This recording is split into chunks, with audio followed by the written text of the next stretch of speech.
नमस्कार, मैं हूं अतुल चौरसिया। आपका खर्चा आपकी चर्चा हफ्ता दर हफ्ता हम एक बार फिर से लेकर आए हैं न्यूज़ लॉन्ड्री का हिंदी पॉडकास्ट एंड चर्चा।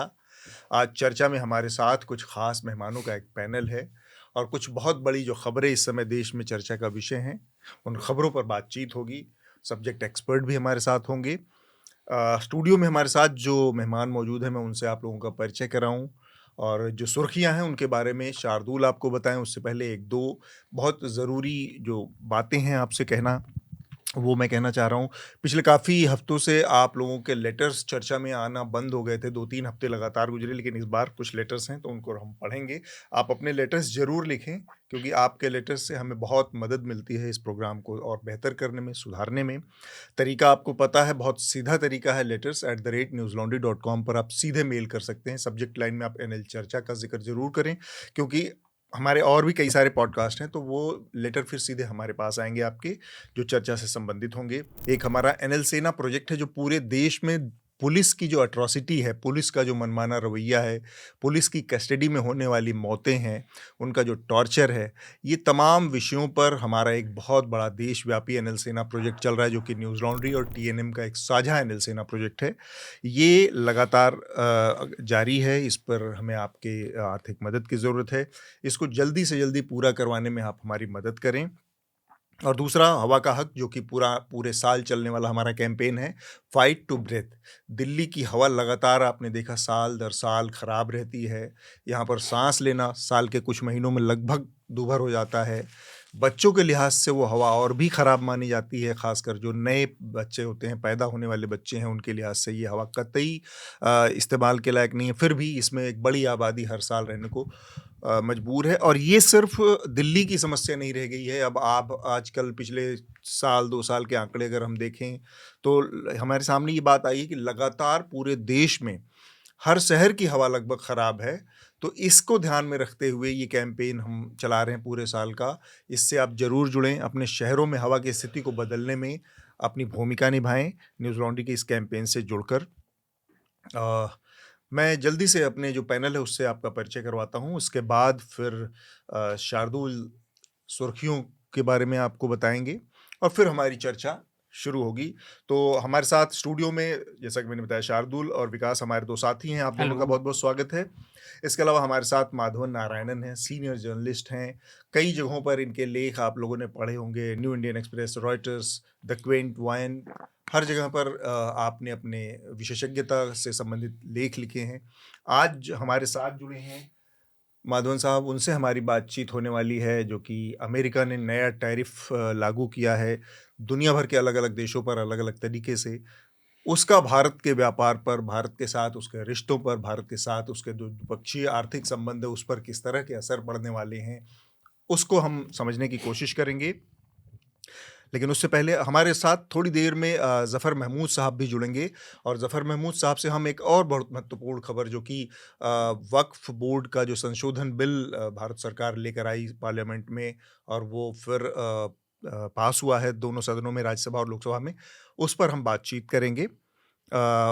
ज़फ़र साहब अपने जानकारी से हमको थोड़ा-सा अवगत कराएँगे। अभी हमारे साथ थोड़ी देर में जुड़ेंगे वो। शार्दुल, तब तक आप सुर्खियाँ जो हैं इस हफ्ते की बड़ी, उसके बारे में हमें जानकारी दें, हमारे दर्शकों को, श्रोताओं को। तो जैसा आपने ज़िक्र किया 2 बड़ी सुर्खियों का, उनमें से पहली वक्फ़ बोर्ड से ही जुड़ी है। वक्फ़ कानून में संशोधन का बिल इस हफ्ते लोकसभा और राज्यसभा में करीब 20 घंटे से ज़्यादा की चर्चा के बाद पारित हो गया। लोकसभा में इसके पक्ष में 288 और विरोध में 232 वोट पड़े। वहीं राज्यसभा में बिल 128 बनाम 95 की तुलना में पास हुआ। और आज, जैसा अतुल ने कहा, हम इस पर बात करेंगे भी। लोकसभा में वक्फ कानून पर 12 घंटे से ज़्यादा की चर्चा के बाद ये अगली सुर्खी है। केंद्रीय गृह मंत्री अमित शाह ने रात के 2 बजे मणिपुर में राष्ट्रपति शासन लागू करने का प्रस्ताव रखा। करीब 40 मिनट के अंदर ही ये प्रस्ताव स्वरमत से, वॉइस वोट से पारित हो गया, जिसके बाद विपक्ष में 8 सांसद बोले और अमित शाह ने उनका जवाब दिया। चर्चा के दौरान विपक्ष की ओर से ये बात भी रखी गई, और इसे डीएमके की कनिमोड़ी ने रखा, कि सरकार ने इस प्रस्ताव को रात को 2 बजे रखा संसद में, जबकि विपक्ष मणिपुर पर बहस की मांग बहुत लंबे समय से कर रहा था। दूसरी सुर्खी भी जैसा अतुल ने आपको बताया अमेरिका से जुड़ी है। 2 दिन पहले 2 अप्रैल को संयुक्त राष्ट्र अमेरिका के राष्ट्रपति डोनाल्ड ट्रंप ने अपनी पहले से की गई घोषणा के अनुसार दुनिया भर के देशों पर अतिरिक्त तट कर टैरिफ लागू कर दिए। भारत पर ट्रंप प्रशासन ने 26% कर लगाया है। चीन पर इस घोषणा में 34% अतिरिक्त कर की घोषणा की गई है। इस कदम का सबसे बुरा असर बृहद तौर पर एशिया में और दुनिया की छोटी अर्थव्यवस्थाओं पर पड़ेगा।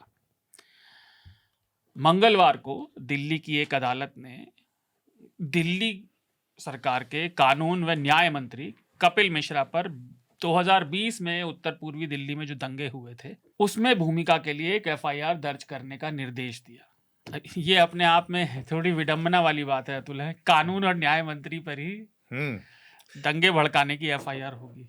ये बहुत महत्वपूर्ण भी है, बहुत ज़रूरी कदम भी है एक लिहाज से, क्योंकि 5 साल दिल्ली दंगों को होने को आए हैं और हो ही बहुत गए सारे 5 साल हो गए और बहुत सारी केसेस इस दौरान जो दिल्ली पुलिस ने इस पूरे मामले में, क्या जो सबसे महत्वपूर्ण चीज़ है वो दिल्ली पुलिस की भूमिका है। आप देखें कि जिस तरह से इस दिल्ली दंगों में केसेस दर्ज हुए एक तरफा, उसमें बहुत सारे केसेस गिर गए कोर्ट में आके, कोई एविडेंस नहीं था, क्योंकि पुलिस ने इतना बॉच्ड अप इन्वेस्टिगेशन किया है, एक तरफा किया है साफ साफ। उसकी वजह से एक तो कोर्ट में टिक नहीं पाए और दूसरी तरफ कपिल मिश्रा जैसे लोग जिनके खिलाफ मतलब बहुत ओपन एविडेंस थे, वीडियो एविडेंस थे, जिसमें वो एक जगह खड़े होकर सीधे थ्रेट कर रहे हैं, हम इनके खिलाफ जब तक ट्रंप इंडिया में है 3 दिन तक का हम वेट करेंगे, इसके बाद इसमें आगे कार्रवाई करेंगे। इन सब चीज़ों को देखते हुए भी दिल्ली पुलिस ने कोई केस दर्ज नहीं किया। और इतना ही नहीं, शुरुआत में जब ये केस गया कि इनके खिलाफ भी मामला दर्ज होना चाहिए कोर्ट में, तो दिल्ली पुलिस ने अपनी तरफ से हलफनामा दिया है कि इनके खिलाफ कोई एविडेंस नहीं है और इनकी कोई भूमिका दिल्ली दंगों में नहीं बनती है। जबकि मुझे याद है पूरे तनाव, मैं तब न्यूज लॉन्ड्री में नहीं था, लेकिन उस पूरे तनाव की शुरुआत वो चौराहे पर कपिल मिश्रा की मीटिंग से ही हुई थी। हाँ, ये अपने लोगों को लेकर बैठे थे। हाँ। उस समय पहुंच गए थे, जो कि जफराबाद फ्लाईओवर के पास की घटना मानी जाती है, जहां से ये पूरा दिल्ली दंगों का ट्रिगर पॉइंट था जी। और इन्होंने वहां पर धमकी दी पुलिस की उपस्थिति में, वो सारा वीडियो सर्कुलेट हुआ सीधे सीधे उनका, इसके बाद हम लोगों को देख लेंगे। खैर, तो ये अपने आप में एक चीज़ है। एक इसका जो सकारात्मक पहलू है वो ये है कि न्याय व्यवस्था में थोड़ा-सा भरोसा बहाल करने वाली चीज़ है। जी। आमतौर पर लोअर कोर्ट्स के मामले में और आजकल तो हाई कोर्ट के, हमारे दिल्ली हाई कोर्ट के एक जज के ऊपर जिस तरह के आरोप है, उसके बाद बहुत सारे किंतु परंतु प्रश्न चिन्ह हैं। लेकिन फिर भी एक लोअर कोर्ट जहाँ पे माना जाता है कि वहाँ पर आमतौर पर बहुत ज़्यादा पॉलिटिकल इन्फ्लुएंस होता है, बहुत ज़्यादा भ्रष्टाचार है, बहुत सारी चीज़ें हैं, वहाँ पर एक जज ने इस चीज़ को तय किया, इस चीज़ को करने की कोशिश की, स्थापित किया कि भाई प्रथम दृष्टया जो चीज़ है वो होनी चाहिए। इन्वेस्टिगेशन के बाद बच जाएंगे, उनके खिलाफ सबूत नहीं होंगे तो बच जाएंगे, लेकिन केस ही दर्ज नहीं होना ये अपने आप में बड़ी बात थी। और कपिल मिश्रा जैसे लोगों के साथ बड़ा एक ट्रेजिडी भी है। ट्रेजिडी क्या है कि कपिल मिश्रा जो काम कर रहे थे, एक तरह से वो जो हेंचमैन होते हैं ना कुछ लोगों के लिए, जो उसको आप कह सकते हैं पार्टियों में डर्टी ट्रिक्स डिपार्टमेंट होता है, कुछ लोगों को डर्टी ट्रिक्स ये सब चीज़ों के लिए रखा जाता है। कपिल मिश्रा की भूमिका लगभग वही थी बहुत बहुत समय तक। वो सक्रिय रूप से बीजेपी के कार्यकर्ता ना होते हुए भी बीजेपी के लिए इस तरह से शैडो फाइटिंग करते रहे, फिर बीजेपी में शामिल हो गए, बीजेपी नकारती रही संबंधों को, सब कुछ होते होते धीरे धीरे फिर बीजेपी ने उनको टिकट भी दे दिया। लेकिन इस प्रक्रिया में उनसे वो सारे काम करवाए गए जो कि आमतौर पर एक पॉलिटिकल एक्टिविस्ट का काम नहीं होता है। तो वो होता है ना कि आपकी कमज़ोर नस एक बार चली जाती है किसी के हाथ में और फिर आप वो सारे काम करने को मजबूर होते हैं। खैर, तो जैसे तैसे ये सब करा के उसकी जब कीमत मिलने का वक्त आया है, तो उनके सामने ये एक पोएटिक जस्टिस वाली स्थिति हो गई। सपोज माने ना माने कि कानून मंत्री बनते ही और वो केस खड़ा हो गया, उनके खिलाफ कुछ हो गया, तो उनका राजनीतिक करियर भी दांव पर लग सकता है। Anyway, हाँ। विडंबना की बात है, जहां से उन्होंने इस चीज में कद बढ़ाना शुरू किया था, वहां मंत्री पद मिलते ही एफआईआर आ गई। हाँ, मतलब सर मुंडवाते ही ओले पड़ गए शायद। मगर उसमें देखने वाली बात है कि आजकल व्यवस्था ऐसी बनी हुई है, माहौल ऐसा है कि हमें मतलब एक सिनिकल होके कभी सोचना पड़ रहा है कि चलो क्या फंसे, क्या सिर्फ एफआईआर तो दर्ज हुआ है मुश्किल से, अब न्यायपालिका तक जाएगा मामला और बहुत सारे मतलब राजनीतिक गतिविधियां होंगी, इस पर कीचड़ उछाले जाएंगे। जी। और सबसे बड़ी बात है कि भारतीय जनता पार्टी की जो राजनीति है, खास करके दिल्ली में समीप में जो हमने देखा है आम जी। आदमी पार्टी के को हराते हराते, जिस बात को हम कानून और संविधान के दायरे से हम गलत मानते हैं, वो उसको बैज ऑफ ऑनर यानी कोई मेडल की तरह मेडल की वो तरह कभी लेते हैं, हाँ। प्रयोग कर जी। लेते हैं। जी, जी। तो इसमें अक्सर मैं मेरी सीनियरिटी को मन रखते हुए ये कहता हूँ, क्योंकि हर बात जो है कानून और क्या कहते हैं राजनीति के जो संविधान के दायरे में नहीं होती, कुछ बातें जो हैं सामाजिक मानसिकता यानी कि सोशल साइकोलॉजी पर डिपेंडेंट है। जब प्रोपेगेंडा मशीन, जी। जब आपकी जो विचार कम और प्रचार ज़्यादा हो जाता है, तो जिसे हम गलत समझते हैं वो सही बना के पेश किया जाता है। जी। मतलब कानून के उल्लंघन करने को धर्म पर आस्था या फिर देशभक्ति का भी जामा पहनाया जाता है। इस पर मैं ये टिप्पणी है। हाँ, ठीक और बात है। उम्मीद ये है कि कानून अपना काम न्याय करेगा होगा। और ये भी मान के चले कि राजनीति में भी इस पर कुछ बातें सामने आएंगी। हालांकि आपने कहा वीडियो एविडेंस है और FIR दर्ज होने में इतना टाइम लगता है, इससे एक तरह से आस्था जो है व्यवस्था पर लोगों को कम होती है, कम हो जाती है। बिल्कुल। विकास, आप कुछ जोड़ना चाहेंगे कपिल मिश्रा के मामले में? जी सर, बहुत सारी बातें कह दी गई हैं, पर इसमें जो मुझे जो चिंता कर रही है वो बात ये है कि जिस दिल्ली पुलिस के खिलाफ इतने दिन बाद जो है ये आदेश आया कि FIR दर्ज की जाए और सब, अब जांच कौन करेगा? अगर वो दिल्ली पुलिस ही करेगी तो जो खुद ही एफिडेविट दे रही थी कपिल मिश्रा का कोई रोल नहीं है। हाँ, मतलब तो वो उस तरीके तो से रहेगी। हाँ, उस तरीके से मुझे लगता है कि कोर्ट में अगर गया था मामला तो इस तरीके से होना चाहिए कि कोई स्वतंत्र एजेंसी जांच करे। CBI को दे देते या किसी और एजेंसी को दे देते। CBI भी तो बदनाम है। अब ये है कि तो ED अब आप रिया चक्रवर्ती का केस पता नहीं पिछले हफ्ते शायद आपने बात हुई सुशांत, तो मतलब एजेंसियां बदलती हैं मगर कुछ हद तक न्याय जितना तक कि हो सके जुडिशियल प्रोब या न्यायपालिका जैसी हो तो अच्छा है, नहीं तो बस मीडिया पर ही आके रुकते हैं। ठीक बात। शार्दुल, आप बाकी की सुर्खियां पहले एक बार पढ़ते हैं, फिर हम बातचीत को शुरू करते हैं। अगली सुर्खी बंगाल से जुड़ी हुई है। गुरुवार 3 अप्रैल को उच्चतम न्यायालय ने कोलकाता उच्च न्यायालय के उस निर्णय को सही ठहराया जिसमें 2016 में 25,753 शिक्षकों और गैर शिक्षणीय स्टाफ को राज्य के स्कूलों में नियुक्त किया गया था। वो नियुक्ति कोलकाता उच्च न्यायालय ने रद्द करी थी। उस निर्णय को उच्चतम न्यायालय ने सही ठहराया। अदालत ने बंगाल सरकार की आपत्तियों को नकारते हुए कहा कि इन नौकरियों की भर्तियों में बड़े स्तर पर गड़बड़ियां हुई थी और पूरा प्रोसेस ही त्रुटियों से भरा हुआ था, जिसकी वजह से इनका रद्द किया जाना ही ठीक है। लेकिन न्यायालय ने इतना जरूर कहा कि जो लोग नियुक्त किए गए थे उनसे वेतन और भत्ता वापस ना लिया जाए।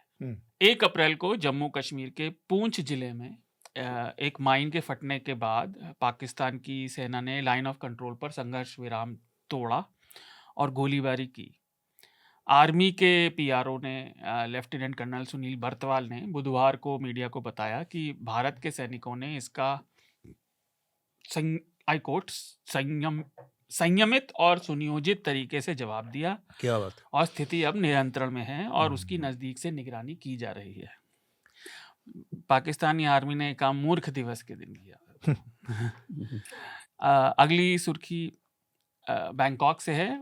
इस हफ्ते बांग्लादेश और भारत के रिश्तों में थोड़ी सी खटास और बढ़ गई जब बांग्लादेश के राष्ट्रपति मोहम्मद यूनुस ने कहा कि केयरटेकर प्राइम मिनिस्टर माफ कीजिएगा, जब बांग्लादेश के caretaker prime minister Mohammad Yunus ने कहा कि भारत के पूर्वी भाग में जो 7 प्रदेश हैं वो लैंडलॉक्ड हैं और इसलिए बांग्लादेश ओशन का, समुद्र का गार्जियन है और जो चीन की अर्थव्यवस्था का एक्सटेंशन बन सकता है।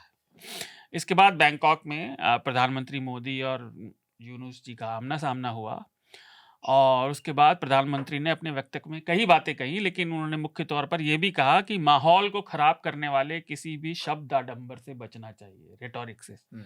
बाकी उन्होंने बांग्लादेश में जनतंत्र और यहाँ पर अल्पसंख्यकों की सुरक्षा पर भी चिंता जताई।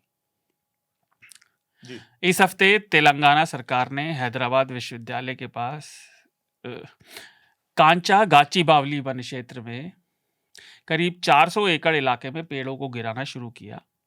इसके खिलाफ विश्वविद्यालय के छात्रों और छात्राओं ने धरना दिया, लेकिन राज्य की पुलिस ने उनको खदेड़ दिया, बहुत बुरा बर्ताव किया उनके साथ। जी। इसके बाद सरकारी मुकादम रात को वहां जेसीबी लेकर पेड़ उखाड़ने पहुंच गए। उसके कई वीडियो सामने आए और अनेकों जानवर, खासतौर पर मोरों का चीत्कार करता हुआ वीडियो बहुत वायरल भी हुआ। छात्रों की पिटाई और जानवरों के वीडियो वायरल होने के बाद उच्चतम न्यायालय ने इसका स्वतः संज्ञान लिया और उन्होंने कल बृहस्पतिवार को राज्य प्रशासन को पेड़ों की सुरक्षा के अलावा किसी भी तरह की कोई भी कदम उठाने से रोक दिया है। राज्य सरकार ये कदम इसलिए उठा रही थी क्योंकि वो यहाँ पर 50,000 करोड़ के निवेश के लिए उस जमीन को समतल कर रही थी। मामले की अगली सुनवाई उच्चतम न्यायालय में 16 अप्रैल को होगी। सीबीआई ने छत्तीसगढ़ के पूर्व मुख्यमंत्री भूपेश बघेल को अवैध सट्टा खेलने के एक ऐप आया था, महादेव ऐप, उस मामले की जांच की एफआईआर में नामित किया है। और पिछले हफ्ते सीबीआई ने देश भर में इस मामले की जांच के दौरान करीब 60 जगहों पर छापेमारी की थी, और जिसमें कांग्रेस नेता भूपेश बघेल की संपत्तियां भी शामिल थी। और आखिरी हेडलाइन पंजाब से है। मंगलवार को मोहाली की एक अदालत ने एक ईसाई प्रवचन करने वाले और खुद को मसीहा बताकर चमत्कारी इलाज करने वाले बजिंदर सिंह को एक बलात्कार के मामले में उम्र कैद की सजा सुनाई। बजिंदर पर कपूरथला की एक 22 वर्षीय महिला ने यौन उत्पीड़न और उनकी निगरानी, पीछा करना, मानसिक तनाव देना और आपराधिक रूप से धमकाने के आरोप लगाए थे। बाबाओं से बच के रहे, चाहे वो कैसे भी हों। तो ये तो सुर्खियां थी। और एक और बड़ी खबर जो पिछले हफ्ते जब हम चर्चा रिकॉर्ड कर रहे थे उस समय वो खबर बस आई थी, वो थी म्यांमार और थाईलैंड में भूकंप के झटके, जिसमें म्यांमार के हिस्से में खासकर बड़े पैमाने पर तबाही हुई है और 3 से 4 हज़ार लोगों की मौतें होने का एक अंदाज़ा सामने आया है। बड़े पैमाने पर इंफ्रास्ट्रक्चर का नुकसान हुआ है। हम अपनी बातचीत को शुरू करते हैं। इस हफ्ते जो सबसे बड़ी खबर रही वो थी पार्लियामेंट द्वारा वक्फ बोर्ड का जो संशोधन बिल पास किया गया और उसको लेकर काफ़ी सारी बातें कही गई। हमारे साथ ज़फ़र महमूद साहब जुड़ गए हैं। बहुत बहुत स्वागत है सर आपका। Thank you. तो कुछ जो बड़ी चीज़ें इसमें हैं जो बदल रहा है नए कानून से, नए बिल से, उसमें ये है कि वक्फ की जो संस्थाएं हैं, बेसिकली स्टेट वक्फ बोर्ड होता है, सेंट्रल वक्फ बोर्ड है, वक्फ बोर्ड ट्राइब्यूनल है, और इससे मिलाकर एक पूरी बॉडी जो बनती है वो वक्फ बोर्ड का एक ढांचा तैयार करती है। तो एक बड़ा जो अंतर आने वाला उसमें एक तो ये है कि वक्फ संस्थाओं में गैर मुस्लिमों को शामिल करने का मुद्दा सामने आ रहा है। इसके अलावा जो वक्फ की संपत्तियां हैं उस पर सरकारी निगरानी बहुत बढ़ जाएगी। सरकारी जो विवादित मसले होंगे उन पर सरकार का नियंत्रण बढ़ने की बात कही जा रही है। पंजीकरण करवाने का जो संपत्तियों का मसला है वो एक बड़ा बन के आ रहा है, विवाद का मुद्दा बन के आ रहा है। इसकी न्यायिक समीक्षा किस तरह से होगी उस पर बातचीत हो रही है कि न्यायिक समीक्षा कौन करेगा, किस तरह से करेगा। मैं ज़फ़र साहब जानना चाह रहा हूँ आपसे कि ये जो पूरा का पूरा मसला है और ख़ासकर वक्फ के बारे में जो कहा जाता है कि हिंदुस्तान की तीसरी ऐसी बॉडी है जिसके पास सबसे ज़्यादा ज़मीनों का अधिकार है, और अब उसमें नए प्रावधान, नए बदलावों के बाद कुछ ऐसी चीज़ें हो सकती हैं जिससे मुसलमानों को दिक्कत खड़ी की जाएगी, और ये भाजपा की एक नीयत है ऐसा। तो इनमें कितनी सच्चाई है और इसके क्या कुछ अगर महत्वपूर्ण पहलू आप हमारे सामने रख सकें, थोड़ा सा टू द पॉइंट, की क्या क्या चीज़ें हैं जो इसमें चिंताजनक है, प्रॉब्लमेटिक हैं? मैं आपको ये अर्ज़ करूँ कि जो पहले अभी आपने सबसे पहले खुद ही कहा कि जो हमारा संविधान है उसमें आर्टिकल 26 में बिल्कुल क्लियरली ये बात लिखी हुई है कि जिस पर्टिकुलरली माइनॉरिटीज़ का ज़िक्र है वहाँ, कि उनको ये पूरा हक़ होगा कि वो अपने रिलीजियस अफेयर्स को खुद मैनेज कर सकें, और पर्टिकुलरली वहाँ ये बात लिखी हुई है कि अपनी जो रिलीजियस प्रॉपर्टीज़ हैं उनको एक्वायर करना और उनको मैनेज करना, वो पूरी उनको छूट है 100% उनको ऑटोनॉमी है इसके अंदर, चाहे जैसे करें अपने हिसाब से। तो उस उसका आर्टिकल का टोटल उल्लंघन यहाँ पर हो रहा है, क्योंकि इसमें अभी तक ये था कि ये कानून ज़रूर था वक्फ का, हमेशा से कोई 100 साल से कानून रहा है वक्फ का इंडिया में, लेकिन ये कि उसमें हमेशा ये बात रही है कि जो लोग उसको मैनेज करेंगे वो सब मज़हब इस्लाम मज़हब के ही होंगे।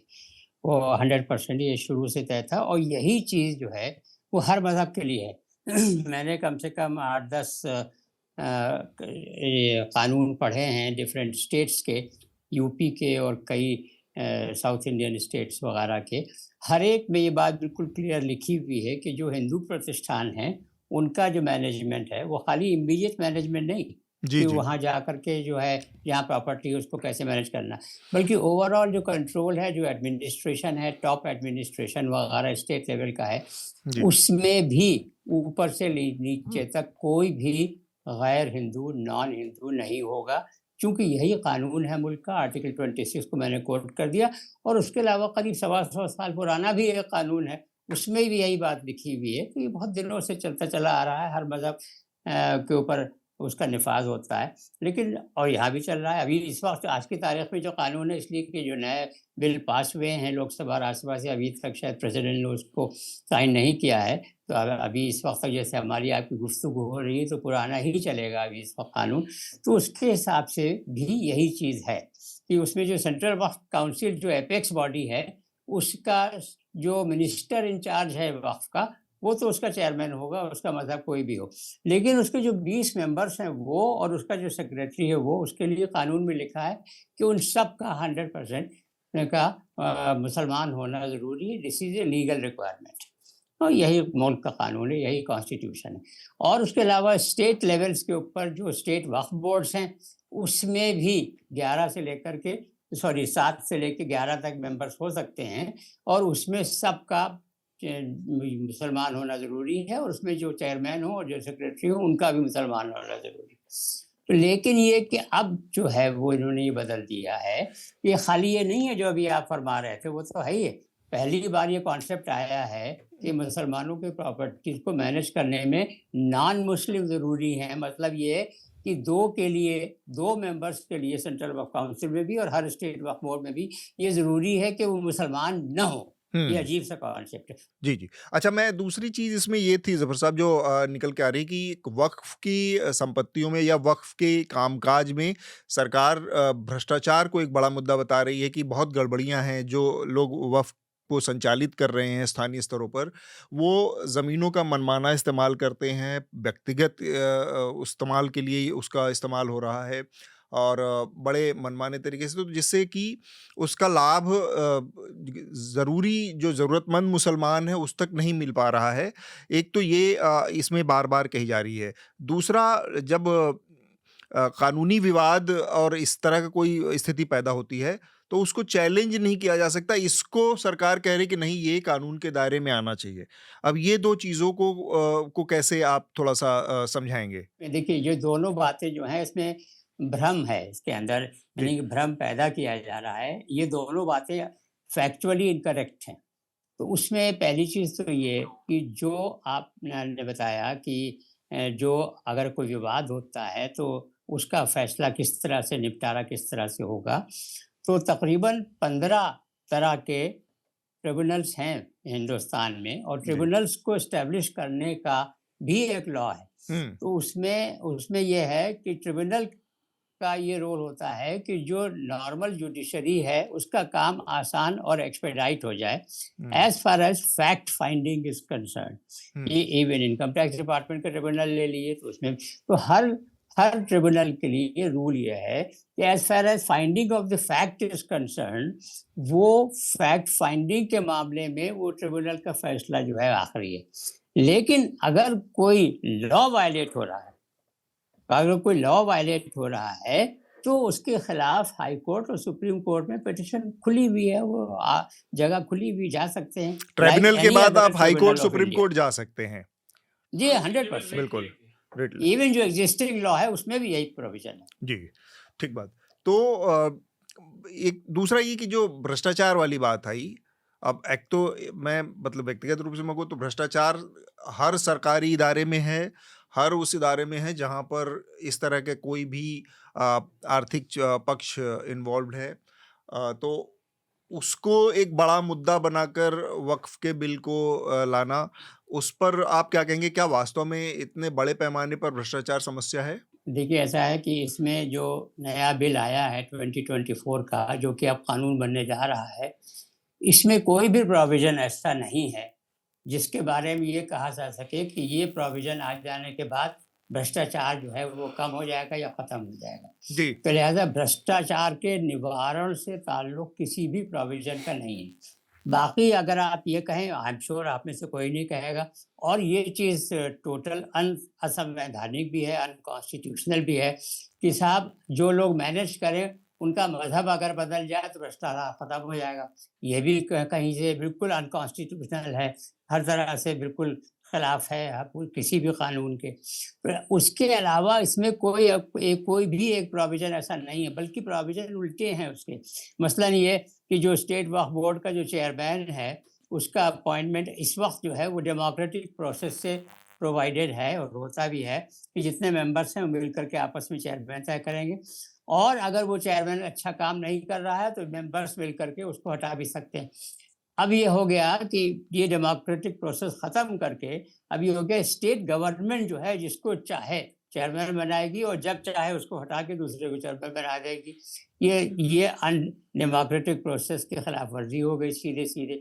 तो इसमें यही मैं आपसे अर्ज़ कर रहा हूँ, आपके सवालात बिल्कुल वैलिड हैं, लेकिन उसके जवाबात बिल्कुल क्लियर हैं कि उसमें कहीं इस बात की कोई गुंजाइश किसी भी प्रोविज़न में ऐसी नहीं है जिसके बारे में आप ये कह सकें, जो नया प्रोविज़न लाए जा रहे हैं, उसमें कहीं भी ये चीज़ नहीं है मतलब कि उससे भ्रष्टाचार कम हो जाएगा, बल्कि शायद उससे भ्रष्टाचार बढ़ेगा। मैं आपको बताता हूँ। उसमें ये है कि अगर कोई जो मुतवल्ली कहते हैं, जो देख-रेख करता है वक्फ प्रॉपर्टी, हर वक्फ प्रॉपर्टी की एक बंदा देख-रेख करता है, उसको कहते हैं मुतवल्ली। तो लाखों मुतवल्ली, तो उसमें अभी ये प्रोविज़न है कि अगर मुतवल्ली ने कोई गलत काम कानून के खिलाफ किया या वक्फ बोर्ड के ऑर्डर दिया और उसको नहीं माना, तो उसके खिलाफ ये कार्रवाई हो सकती है। वो बड़े सख्त प्रोविज़न्स हैं ताकि उससे डिसिप्लिन मेंटेन रहे। अब उन सब को ख़त्म करके ये कह दिया गया हल्का-फुल्का, कोई भी कॉग्निटिव रेफरेंस तो माना ही नहीं गया है। इवन जो नाजायज़ कब्जा कर ले, जिसके बारे में इवन कोर्ट कह दे कि हाँ ये नाजायज़ कब्जा है, उसके बारे में भी जो प्रोविज़न अब तक था वो ये था कि इतने साल की सज़ा प्लस इतना फाइन, वो सज़ा ख़त्म कर दी।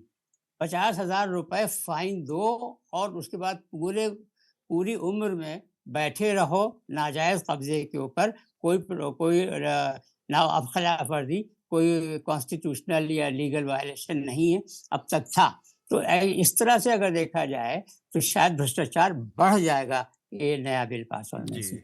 अच्छा, मेरे साथ जो साथी हैं इनके पास भी हम कुछ सवाल होंगे और कुछ इनकी अपनी राय होगी, उस पर आऊँ उससे पहले मैं थोड़ा-सा जानकारी जो इस पॉडकास्ट को सुनने वाले हमारे श्रोता हैं और दर्शक हैं उनके लिए कि ये बिल काफ़ी पहले से प्रस्ताव में था सरकार की तरफ से और साल 2024 में इसको लाया गया था पार्लियामेंट में और उसके बाद इसको संयुक्त संसदीय समिति को, जॉइंट पार्लियामेंट्री कमेटी को भेजा गया था और उसमें वहाँ पर चर्चा हुई। हालाँकि जॉइंट पार्लियामेंट्री कमेटी की बहुत सारी बैठकें हुई इस बिल के ऊपर, करीब 36-37 बैठकों की बात सामने आई।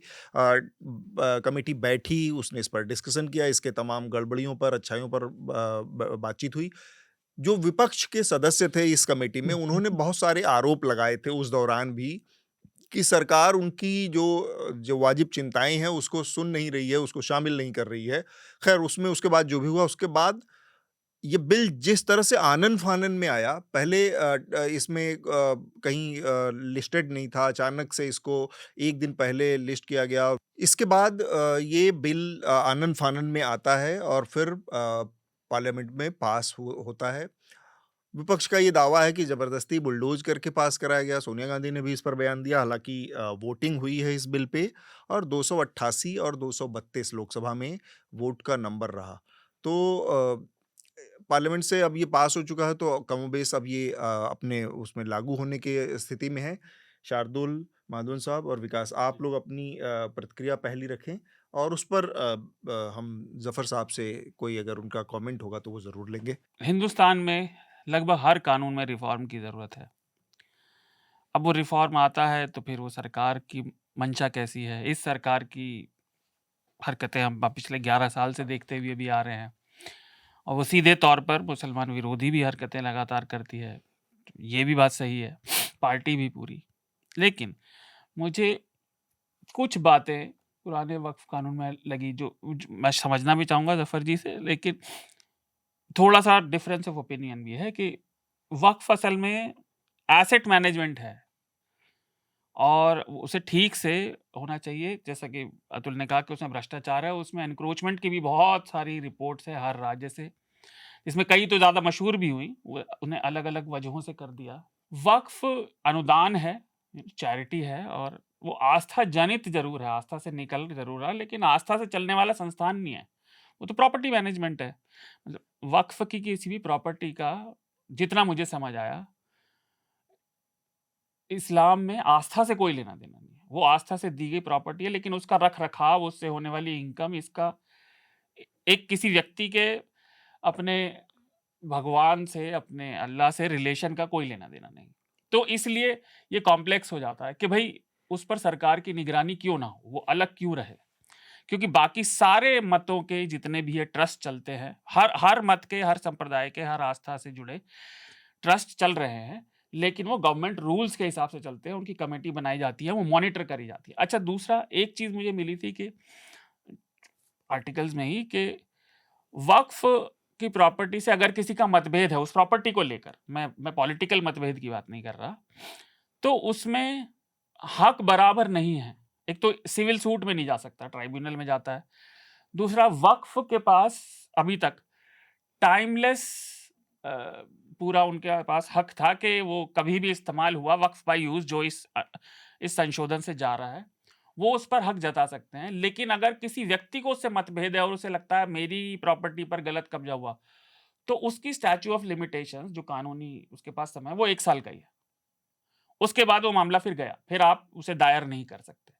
लेकिन वक्फ किसी भी समय की कर सकता है, तो ये एक अजीब बात है। तीसरा, ये अनुदान जो कोई भी दे रहा है, ये परमानेंट हो जाता है, आदिकाल अनंत काल के लिए। ठीक बात। तो बदलते परिवेश, बदलते समय के, ये बात ठीक है कि जिस समय जिस कानून के हिसाब से बना, लेकिन आज के परिवेश में उसमें थोड़ा-सा संशोधन होना, मैं ये नहीं कह रहा कि जो भाजपा कह रहा है कि वो भाजपा कह रही है कि जो मुस्लिम मत को ना मानने वाले ज़रूरी हैं, वो इस कानून का मुझे कोई अर्थ समझ नहीं आता।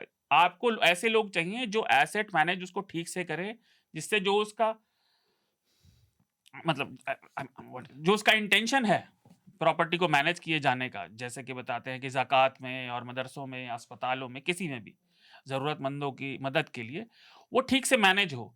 क्योंकि जब ये कई सारी बहसें जब ये पूरी चल रही हैं हफ्ते 2 हफ्ते से, तो मैंने देखा कि लोग कई बाहर के वक्फ देशों में, इस्लामी देशों में भी वक्फ की बात कर रहे थे। तो वो लोग ये भी कह रहे थे कि वहाँ भी देशों में लोगों ने एफिशिएंट एसेट मैनेजर लगाए हुए हैं जो इन प्रॉपर्टीज़ को अच्छे से मैनेज करते हैं।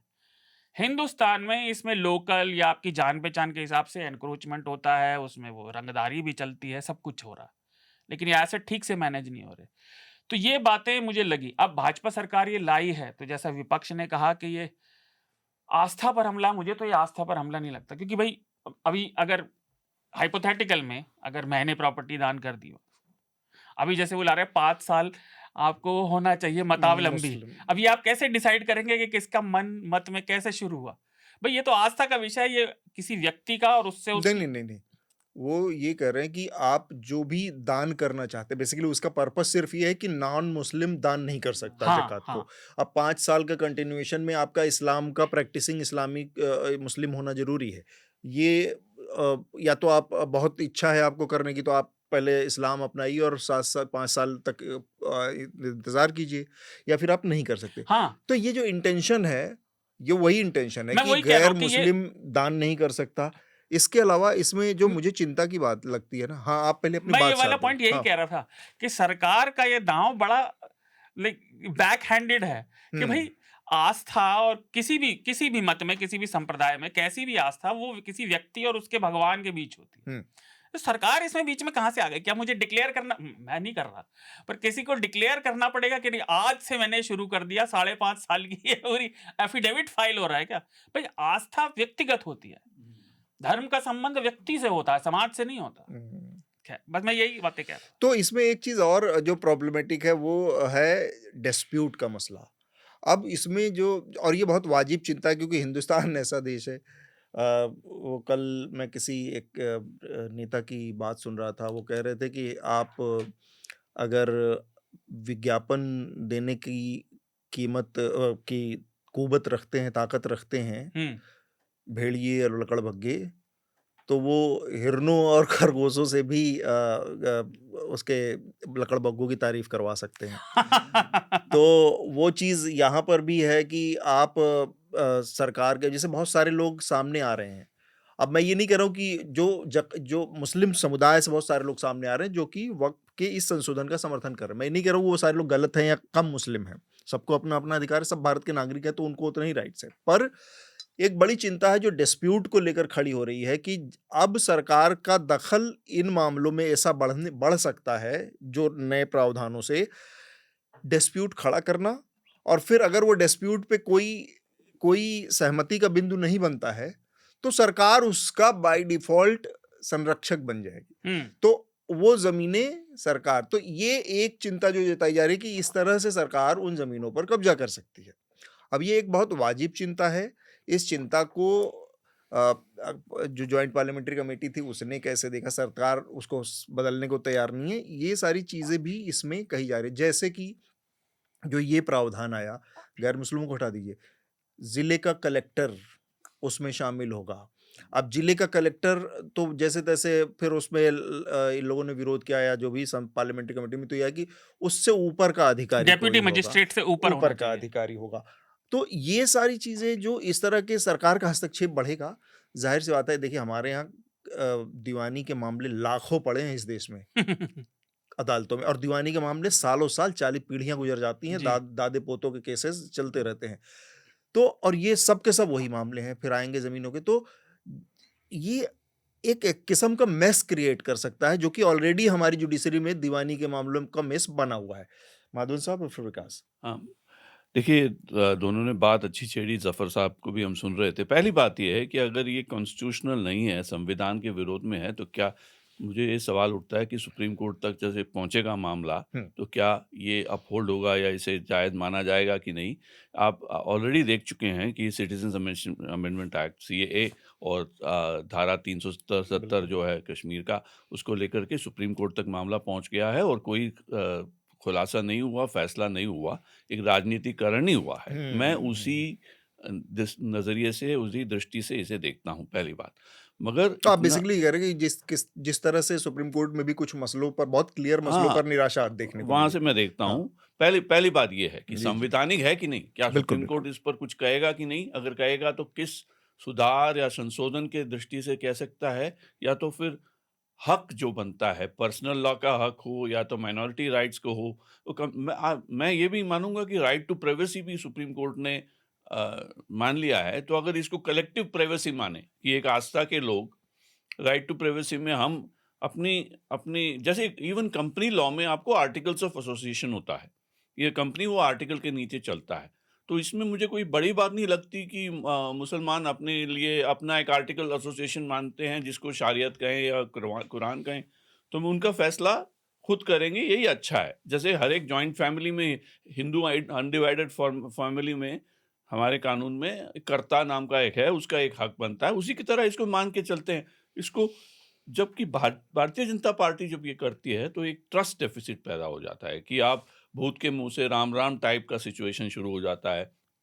क्योंकि हर एक, देखिए व्हाट्सएप यूनिवर्सिटी जिसका हम अक्सर जिक्र करते हैं, कि व्हाट्सएप में अगर एक पार्टी के नेता कुछ, या मतलब एक्टिविस्ट हैं जो कुछ कहें, और दूसरी तरफ सरकार के गृह मंत्री या बीजेपी के अध्यक्ष कुछ कहें, तो उसमें तालमेल नहीं बैठता। तो और भी इस पे अगर अच्छे सुधार की आवश्यकता हो भी, तो ट्रस्ट डेफिसिट की वजह से अगर धार्मिक आस्था अलग है, सरकार पर भी आस्था होनी चाहिए, ये मुझे कम नज़र आ रहा है। तीसरी बात आपने बहुत अच्छी कही, इंक्रोचमेंट ऑफ प्रॉपर्टी की। अगर कलेक्टर किसी तरह से फैसला करें कि ये मामला क्या है, प्रॉपर्टी इंक्रोच है कि नहीं, कुछ अवक्फ प्रॉपर्टीज काफ़ी हैं जो बहुत सदियों से चले आ रहे हैं, उसका अगर मैं चाहता हूं कि डॉक्यूमेंट हो, उस पर डिजिटल भी हो कि जो भी वक्फ प्रॉपर्टी हो उसको अच्छी तरह से रिकॉर्ड किया जाए। मगर कई ऐसी प्रॉपर्टीज जो इंक्रोचमेंट के आरोप में हैं, तो सवाल ये कि इसका राजनीतिकरण तो नहीं हो गया। हम अयोध्या और काशी को और मथुरा को लेते हुए देखें तो ये इसको भी क्या इसको एक परपेचुअल पॉलिटिकल मशीन बना दिया कि टैप में आपने किसी का, जैसे संभल का मस्जिद की जो मसला खड़ा हुआ, उसी की तरह आपने हर एक बात में किसी वक्फ लैंड को लेकर के टीवी चैनल में छाप दिया कि ये हो रहा है। तो एक तरह के राजनीतिकरण, एक दुर्भाग्यपूर्ण राजनीतिकरण होने के आसार मुझे नजर आ रहे हैं। मैं चाहूंगा कि न्यायपालिका ही इस पे ज्यादा जोर दें। अल्टीमेटली अगर ये अनकॉन्स्टिट्यूशनल है तो कॉन्स्टिट्यूशनल तरीकों से इसको एक्सप्लेन करके उसको दें। देखिए, एक तो है मैनेज कौन करेगा और माइनॉरिटी राइट्स क्या है, ये तो कॉन्स्टिट्यूशनल इश्यू है। ये सुप्रीम कोर्ट मान के चलेंगे कि सुप्रीम कोर्ट फैसला करेगा या नहीं करेगा तो भी तब तक कानून लागू नहीं हो सकता, ये मान के चल सकते हैं। मगर उसके अलावा जहाँ तक प्रॉपर्टी का सवाल है, जहाँ तक लैंड का सवाल है, तो उस पर अगर आए दिन कोई डिस्प्यूट चलता रहे तो अच्छा नहीं है। उसके लिए भी कुछ हल ढूंढना चाहिए जिसमें न्यायपालिका का सीधा केस बाय केस ना हो, तो एक तरह से सीधी दृष्टि होनी चाहिए ताकि सरकार द्वारा नियमित कलेक्टर, इसके राजनीतिकरण करने का बहुत ही मतलब चांसेस बढ़ जाते हैं। तो या तो फिर दूसरा, माफ कीजिएगा, सरकारी मुसलमान नाम का एक टर्म इस देश में काफी दिनों से चल रहा है। मौलाना आजाद साहब को भी कहते थे जिन्ना। तो उस टाइप के जो कल्चर में आपने प्रोपेगेंडा कर दी, जबकि आपने आम मुसलमान का राय नहीं मांगा। इस पे सर्वे क्यों नहीं कर सकते? जरूर सर्वे कर सकते हैं कि मुसलमान इसके बारे में क्या सोचते हैं। तो ये सब लेते हुए अगर आपको ट्रस्ट डेफिसिट है तो सरकार के ऊपर ये ओनस है, ये जिम्मेदारी है कि वो खुद साबित करे, क्योंकि ये है। मैं यही कहूंगा कि अभी कुछ राजनीतिक दल है, जो आखिरी में ये कहना चाहूंगा कि जैसे वाईएसआर कांग्रेस है जो माइनॉरिटी के साथ मानी जाती थी, अब वो पार्लियामेंट में कह रहे हैं कि अब वो हर एक एमपी अपने हिसाब से वोट देगा, विप नहीं इश्यू हो रहा है। तो मैं ये कह रहा हूँ, वक्फ ने किया क्या हसीन सितम। या तो फिर दूसरा शेर याद आ रहा है कि मेरी दास्तां को जरा सा बदल कर मुझे ही सुनाया सवेरे सवेरे। मुसलमानों को ये नहीं लगना चाहिए कि भाई हमारी कहानी वो क्यों सुना रहे हैं, हम क्यों नहीं सुन लेते। exactly. सर्वे कर लीजिए। तो सारा का सारा विजडम यही है कि अब उनके मुसलमान के हक की बात भी भाजपा करेगी, महिलाओं के हक की बात भी भाजपा करेगी, 3 तलाक की, ये अपने आप में खैर डिबेटेबल इशू है। लेकिन मेरा जो अगला विकास, पहले आपकी राय ले लेते हैं, फिर इसके बाद वो जो अगला इशू है इसके जो पॉलिटिकल रिपरकशन है, उन 4 नेताओं के हवाले से मैं इसको समझना चाह रहा हूँ। नीतीश कुमार, चंद्रबाबू नायडू, जयंत चौधरी और चिराग पासवान। इन 4 नेताओं के हवाले से थोड़ा सा इसको और समझेंगे, लेकिन पहले विकास की पहला कमेंट। बहुत सारी चीजें तो कह दी गई सर। हाँ। पर इसमें अमूमन ये हमेशा होता है जब आखिर में बोलता है जो आदमी, तो सारी बातें हो चुकी है, मगर उसको लास्ट वर्ड मिलता है। जी, जो करप्शन का मामला है, तो करप्शन से मुझे याद आया कि जब इलेक्टोरल बॉन्ड का मामला आ रहा था तो अरुण जेटली की स्पीच में सबसे बड़ा मुद्दा यही था कि करप्शन बहुत हो रहा है, ट्रांसपेरेंट नहीं है इस चीज़ें, तो इस पूरे दान को जो है ट्रांसपेरेंट बनाया जाए। और फिर इलेक्टोरल बॉन्ड आया और उसके बाद उसी को असंवैधानिक घोषित किया सुप्रीम कोर्ट ने। दूसरा ये कि ये कोर्ट में चैलेंज हो गया है, ये अभी मैं ताज़ी जानकारी बता रहा हूँ। कांग्रेस के जो एमपी हैं जावेद मोहम्मद किशनगंज से, जो जेपीसी का हिस्सा भी थे, वो सुप्रीम कोर्ट चले गए हैं इस वक्फ एक्ट के उसमें। अब वहाँ से क्या फैसला होता है वो बाद की बात है, वो देखी जाएगी। और तीसरी जो एक मेरा जफर सर से सवाल है कि मोस्टली जो है इस डिबेट को बताया गया कि ये धार्मिक मामला है और अपने हिसाब से प्रॉपर्टी मैनेज की जाए, पर मैं देखता रहा हूँ कि बहुत सारी चीज़ें ऐसी हैं, जैसे वक्फ की प्रॉपर्टी पे कॉलोनियाँ बसी हुई हैं पूरी, उसमें धर्म का तो कोई रोल नहीं दिखाई देता। और शायद सरकार का इशारा भी जो है वो इसीलिए है कि भ्रष्टाचार यहाँ है कि कॉलोनियाँ बस गई हैं अब सरकार चाह रही है कि जब ये लोग अगर कॉलोनी बसा सकते हैं तो हम उसको अपने हाथ में ले लें। शायद वो डीएम इसी वजह से वहाँ बीच में आ रहा है, तो वो मेरे ख्याल से जफर साहब ज़्यादा उसको क्लियर कर पाएंगे। उसमें एक बात मैं कहना चाहूँगा, बहुत महत्वपूर्ण बात है जो मैं रह गया, कि सचर कमेटी ने कहा एक नेशनल वक्फ डेवलपमेंट कॉरपोरेशन बननी चाहिए, जो प्रधानमंत्री मनमोहन सिंह के दिनों के दौरान हुआ अभी। हाँ। अब उसको अगर अच्छा रोल दिया जाए और जिसमें क्रेडिबल जो मुस्लिम लीडर्स ही हों उसमें हो, और उसके नीचे ये सब सारे कॉलोनियों के और संपत्ति के जो मामले आ जाएं, तो ये एक बार उस पर ऑडिट हो जाए। राजनीतिकरण कम होगा। वो ठीक बात है। पारदर्शिता की जरूरत है। मैं हाँ, छोटी बिल्कुल। छोटी दो बात, जेपीसी पे बहुत कंप्लेंट आई थी, लगातार हमने चर्चा में सुर्खियों में जिक्र भी किया था कि जेपीसी को मैं बात सुनी नहीं जा रही विपक्ष के लोगों की, ये सब कंप्लेंट कर रहे थे। दूसरा जो माधवन ने बात कही, इस सरकार की दिक्कत है, ये पहले कानून ले आती है, सुनती नहीं है किसी से, ना कुछ पूछती है, और फिर बाद में उल्टा चक्कर चलता वो ट्रम्पीकरण है, वो बाद में किया जाएगा। जफर साहब, आपने सुनी बातें, और एक आध सवाल भी थे विकास के, उस पर आप क्या कहना चाहेंगे? कोई भी डिपार्टमेंट, कोई भी जिंदगी का पहलू हमारे मुल्क में या कहीं भी दुनिया में ऐसा नहीं है जो भ्रष्टाचार से फ्री हो। तो भ्रष्टाचार जो है वो तो एक फिनोमिनन है जिसके लिए हमारे कॉन्स्टिट्यूशन में, हमारे उसमें लॉज में, और हमारी जो बॉडीज हैं उसमें सब बनी हुई हैं, वो सब काम कर रहे हैं। हर जगह जो है वो इसको भ्रष्टाचार को निपटने के लिए हर स्टेट लेवल के ऊपर डिपार्टमेंट्स अलग अलग हैं। सेंट्रल गवर्नमेंट में कई एजेंसीज हैं, वो मुस्तकिल अपना काम करती रहती हैं। और वक्फ के मामले में भी जो इस तरह के भ्रष्टाचार के केसेस आए हैं उसमें भी पकड़ धक्कड़ होती रहती जी। Like any other department. तो लिहाजा भ्रष्टाचार न होने देना, या अगर कोई भ्रष्टाचार कर रहा है उससे डील करना, उसके लिए हमारे मुल्क में लॉ भी बहुत मजबूत है, और उसको इम्प्लीमेंट करने के लिए एजेंसी तो डिपार्टमेंट भी बहुत मजबूत हैं, वो अपना काम कर रहे हैं। लेकिन ये कि अगर ये कहा जाए कि साहब if the baby cries then throw the baby, तो वो ये बात अजीब सी बात समझ में नहीं आती है। मारे घुटना फूटे आंख वाली बात है ये कि साहब आप क्योंकि वहाँ 2-4, 10%, 15% भ्रष्टाचार के केसेस हैं, इस वजह से जिसकी प्रॉपर्टी है उससे ले लो, उससे कहो भी तुमसे नहीं समझ पाएगा, और जो फला मजहब के लोग हैं उनसे ज़्यादा अच्छा समझ जाएगा। ये उसके अलावा ये कि देखिए हर स्टेट गवर्नमेंट में जो हर स्टेट में जो वक्फ बोर्ड होता है इस वक्त भी उसका जो सेक्रेटरी वही काम करता है। जो चेयरमैन और मेंबर जो हैं वो रोज वहाँ 10-8 घंटे नहीं बैठते, वो कभी कभार आते हैं, लेकिन जो उसका सेक्रेटरी वही काम करता है, और सेक्रेटरी स्टेट गवर्नमेंट का एक ऑफिसर होता है। उसी तरह से सेंट्रल वक्फ काउंसिल का भी जो काम रोजमर्रा करता है 8 घंटे, वो सेक्रेटरी होता है। सेक्रेटरी सेंट्रल गवर्नमेंट का एक ऑफिसर होता है। तो वो अभी भी वही है। जी जी। उसमें यानी कि उसमें अगर कहीं कोई भ्रष्टाचार है तो like any other department, like any other agency of the government और नॉन गवर्नमेंट, उसको डील करने के लिए पूरा मवाद मौजूद है, पूरा मैकेनिज्म मौजूद है। लिहाजा उसको डील करने के लिए कानून में कुछ लाने की जरूरत नहीं है।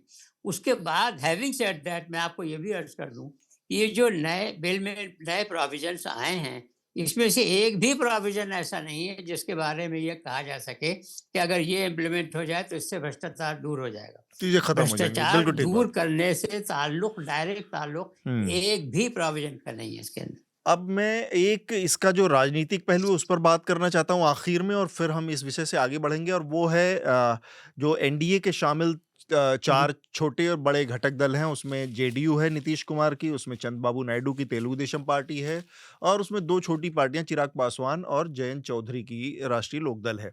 इन पार्टियों ने इस बिल का समर्थन किया है, और खासकर इन सभी पार्टियों को ये माना जाता है कि इनकी जो राजनीति रही है वो कमोबेश, मतलब इस देश में प्योर सेकुलर पॉलिटिक्स करने वाला तो किसी को क्या ही तमगा दिया जाए, लेकिन ये पार्टियां रही हैं जिनको एक मुस्लिम हिस्सेदारी मिलती रही है, मुस्लिम वोटों का समर्थन मिलता रहा है, और इन पार्टियों ने एकदम से खुलकर पहली बार इस बिल का समर्थन किया है। उनकी तरफ से कोई विरोध नहीं होने का क्या नतीजा हो सकता है? नतीजा खासकर बिहार के नज़रिए से अगर हम देखें, तो बिहार में इसी साल चुनाव होने हैं विधानसभा। नीतीश कुमार की जो स्थिति है, हालाँकि नीतीश कुमार की स्थिति बहुत ठीक नहीं नज़र आती है। मैं बहुत ज़िम्मेदारी से एक बात यहाँ कहना चाह रहा हूँ कि पिछले कुछ दिनों में जिस तरह की चीज़ें नीतीश कुमार से जुड़ी सामने आई हैं, उनका व्यवहार की बात मैं कर रहा हूँ, उनका बिहेवियर सार्वजनिक स्थानों पर, वो संवैधानिक पद पर बैठने वाले किसी भी ज़िम्मेदार व्यक्ति के आचरण के अनुकूल नहीं है। और उसमें साफ-साफ कहा गया है कि कहा जाता है कि व्यक्ति मानसिक तौर पर, शारीरिक तौर पर पूरी तरह से, शारीरिक तौर पर नहीं लेकिन मानसिक रूप से भी उतना ही सबल, सक्षम होना चाहिए, पूरी तरह से स्वस्थ होना चाहिए। ये एक संवैधानिक पद पर बैठने वाले व्यक्ति का होना। तो मुझे लगता है कि नीतीश कुमार के नज़रिए से लिहाज से देखें, उनके व्यवहार के लिहाज से देखें, तो ये जो हिस्सा है, इस पर एक प्रश्न चिन्ह लगता है। खैर, जो ये राजनीतिक हिस्सा है इसमें, उसकी अगर हम बातचीत करें, तो चुनाव के बावजूद नीतीश कुमार ने एक बड़ा रिस्क लिया है। तो मुस्लिम समुदाय का समर्थन जेडीयू को जो अब तक मिलता रहा है, खासकर उनकी पार्टी में बड़े मुस्लिम नेताओं ने छोड़ना भी शुरू कर दिया है। तो इसके नज़रिए से अगर हम कुछ बात करें, तो क्या बिहार में एक बदली हुई सूरत दिख सकती है, या फिर इसका काउंटर इफेक्ट, वो जो हिंदू पोलराइजेशन भी होता है बार बार बीजेपी के पक्ष में अलग अलग मौक़ों पर, जब कोई इस तरह का बहुत मुस्लिम सेंट्रिक कोई इशू खड़ा होता है, वो हो सकता है? शार्दुल आप बोलना चाहें, विकास आप बोलना चाहें, माधवन साहब, और आखिर में फिर हम जफर साहब से मैं कमेंट जफर लेंगे। साहब की बात सुनने के लिए उत्सुक हूँ, मगर इतना ये कहूँगा कि इस बात पे भारतीय जनता पार्टी का मैं समर्थन नहीं, बल्कि इस बात को मानूंगा कि सुधार की आवश्यकता है और इसमें बहुत सारे ग्रे एरियाज हैं। जी। अब कौन फैसला करेगा, कैसा करेगा, वो अलग बात है। पारदर्शिता की बात अपनी जगह सही है, मगर औसत मुसलमान जो है उसके मन में अगर ये लगे कि हाँ कुछ तो मतलब गड़बड़ हो ही रहा है, तो उस हद तक वो राजनीति में उस पर मतलब असर ऐसा पड़ेगा कि वो मुसलमान भी उसको they will take it in their stride, यानी कि वो ठीक है, हाँ ये होता रहता है बड़े बड़े देशों में, इसमें कोई कोर इश्यू नज़र नहीं आती मुझे। इसीलिए शायद ये रिस्क ले लिया जयंत चौधरी और नीतीश कुमार ने कि हाँ सचमुच में कुछ वक्फ के को लेते हुए, जैसे आरक्षण हुआ, अगर सिर्फ आरक्षण के हिसाब से या तो मंडल की राजनीति से देखें तो भारतीय जनता पार्टी को जीतना नहीं चाहिए उत्तर प्रदेश में। और क्यों जीता? क्योंकि कुछ बातें ऐसी रही जो पिछड़े वर्गों के समाज के अंदर लगा कि ठीक नहीं हो रहा है उनके ही नेता द्वारा। उसी की तरह मुस्लिम कम्युनिटी में भी ये हो सकता है कि बहुत लोग हों जो दुविधा में हों, तो उसका फ़ायदा उठाते हुए जयंत चौधरी और नीतीश कुमार और वाईएसआर, मैं तो वाईएसआर से भी काफ़ी चंद्रबाबू नायडू, सब ने अपने पर छोड़ दिया एमपीज पर, क्योंकि ये 50-50 का मामला है। जी। शार्दुल? नीतीश कुमार की मानसिक अवस्था पर सवाल लगातार उठ रहे हैं कि वो पहले जैसे अपने कितने कंट्रोल में है, क्या वो अभी भी उतने ही तेज है क्या? लेकिन उन्होंने जो कदम उठाया, उनकी पार्टी ने उनका समर्थन किया। जब जेपीसी की बात चल रही थी तो ये बात खबरों में आई थी कि जेडीयू ने कहा था कि ये कानून रेट्रोस्पेक्टिवली लागू नहीं होना चाहिए। हाँ, तो ये नहीं लागू है। हाँ, तो ये नहीं लागू हुआ। तो उनकी जो एक मांग थी वो तो मान ली गई। अब अंदर खाने क्या सौदेबाजी हुई है तो कोई नहीं बता सकता। टीडीपी का मुझे ज़्यादा समझ आता है, क्योंकि चंद्रबाबू नायडू बिना राजधानी के मुख्यमंत्री हैं और वो बनाना चाह रहे हैं। वो पिछली बार उनका सब वाईएसआरसीपी के सत्ता में आने की वजह से सब गड़बड़ा गया था। फिर से उन्होंने दो बातें कहना चाहूँगा। वो कर दिया है। एक तो है कि चंद्रबाबू नायडू को 1 लाख करोड़ की जो लागत है अमरावती बनाने में, वो उनको चुप कर देगी। बहुत सीधी सी बात है। जहाँ तक नीतीश का सवाल है, विराट कोहली की तरह वो 15 साल से करियर उनका जमा हुआ है। अच्छा, अब दोनों का रिटायर होने का वक्त हो गया, वो अच्छा नाम लेके जाएंगे। मतलब उनको ज्यादा फिक्र नहीं लगती मुझे। नीतीश कुमार का वो चौथे टर्म पे आगे तो सब कुछ बोनस है उनका। नीतीश कुमार का ये लग रहा है कि कई, मुझे नहीं पता इनमें कितनी सच्चाई है, अभी तो कयास लगाया जा रहा है। जब चुनाव आएंगे तो तस्वीर ज्यादा साफ होगी कि उनके बेटे को भी लाने की बात हो रही है। हाँ, वो तो कई जगह दिखने लगे हैं। तो अगर बेटा आएगा तो पर बेटे के लिए नुकसान, मतलब मैं क्या इस चीज को देख नहीं पा रहा हूँ कि मुस्लिम वोटों को का एक बड़ा हिस्सा, या ये मान के चल रहे हैं कि मुस्लिम ऑलरेडी आरजेडी के साथ जा चुका है, वही तो कुछ हमारे लिए समीकरण कोई होगी। संभावना नहीं है, तो ठीक है, इस तरह के फैसले उन्होंने लिए हों। जयंत चौधरी पे मैं जरूर बोलना चाहूंगा क्योंकि वो उधर का इलाका भी है हमारा, बागपत और ये सारा, तो वहाँ काफी वोट है उनका। बहुत बड़ा हिस्सा है। मतलब राष्ट्रीय लोकदल का वोट मुसलमानों में काफी है, तो इसलिए वो बोले होंगे। पर वो हैं तो अजीत सिंह के ही लड़के तो कितना बोलेंगे, कुर्सी ज्यादा प्यारी है, बाकी तो सब संभाल लिया जाएगा। पर मुझे लगता है कि अभी इसका इन्होंने चौधरी अजीत सिंह पे सवाल खड़ा किया। नहीं, मैं जाट नहीं हूँ सर।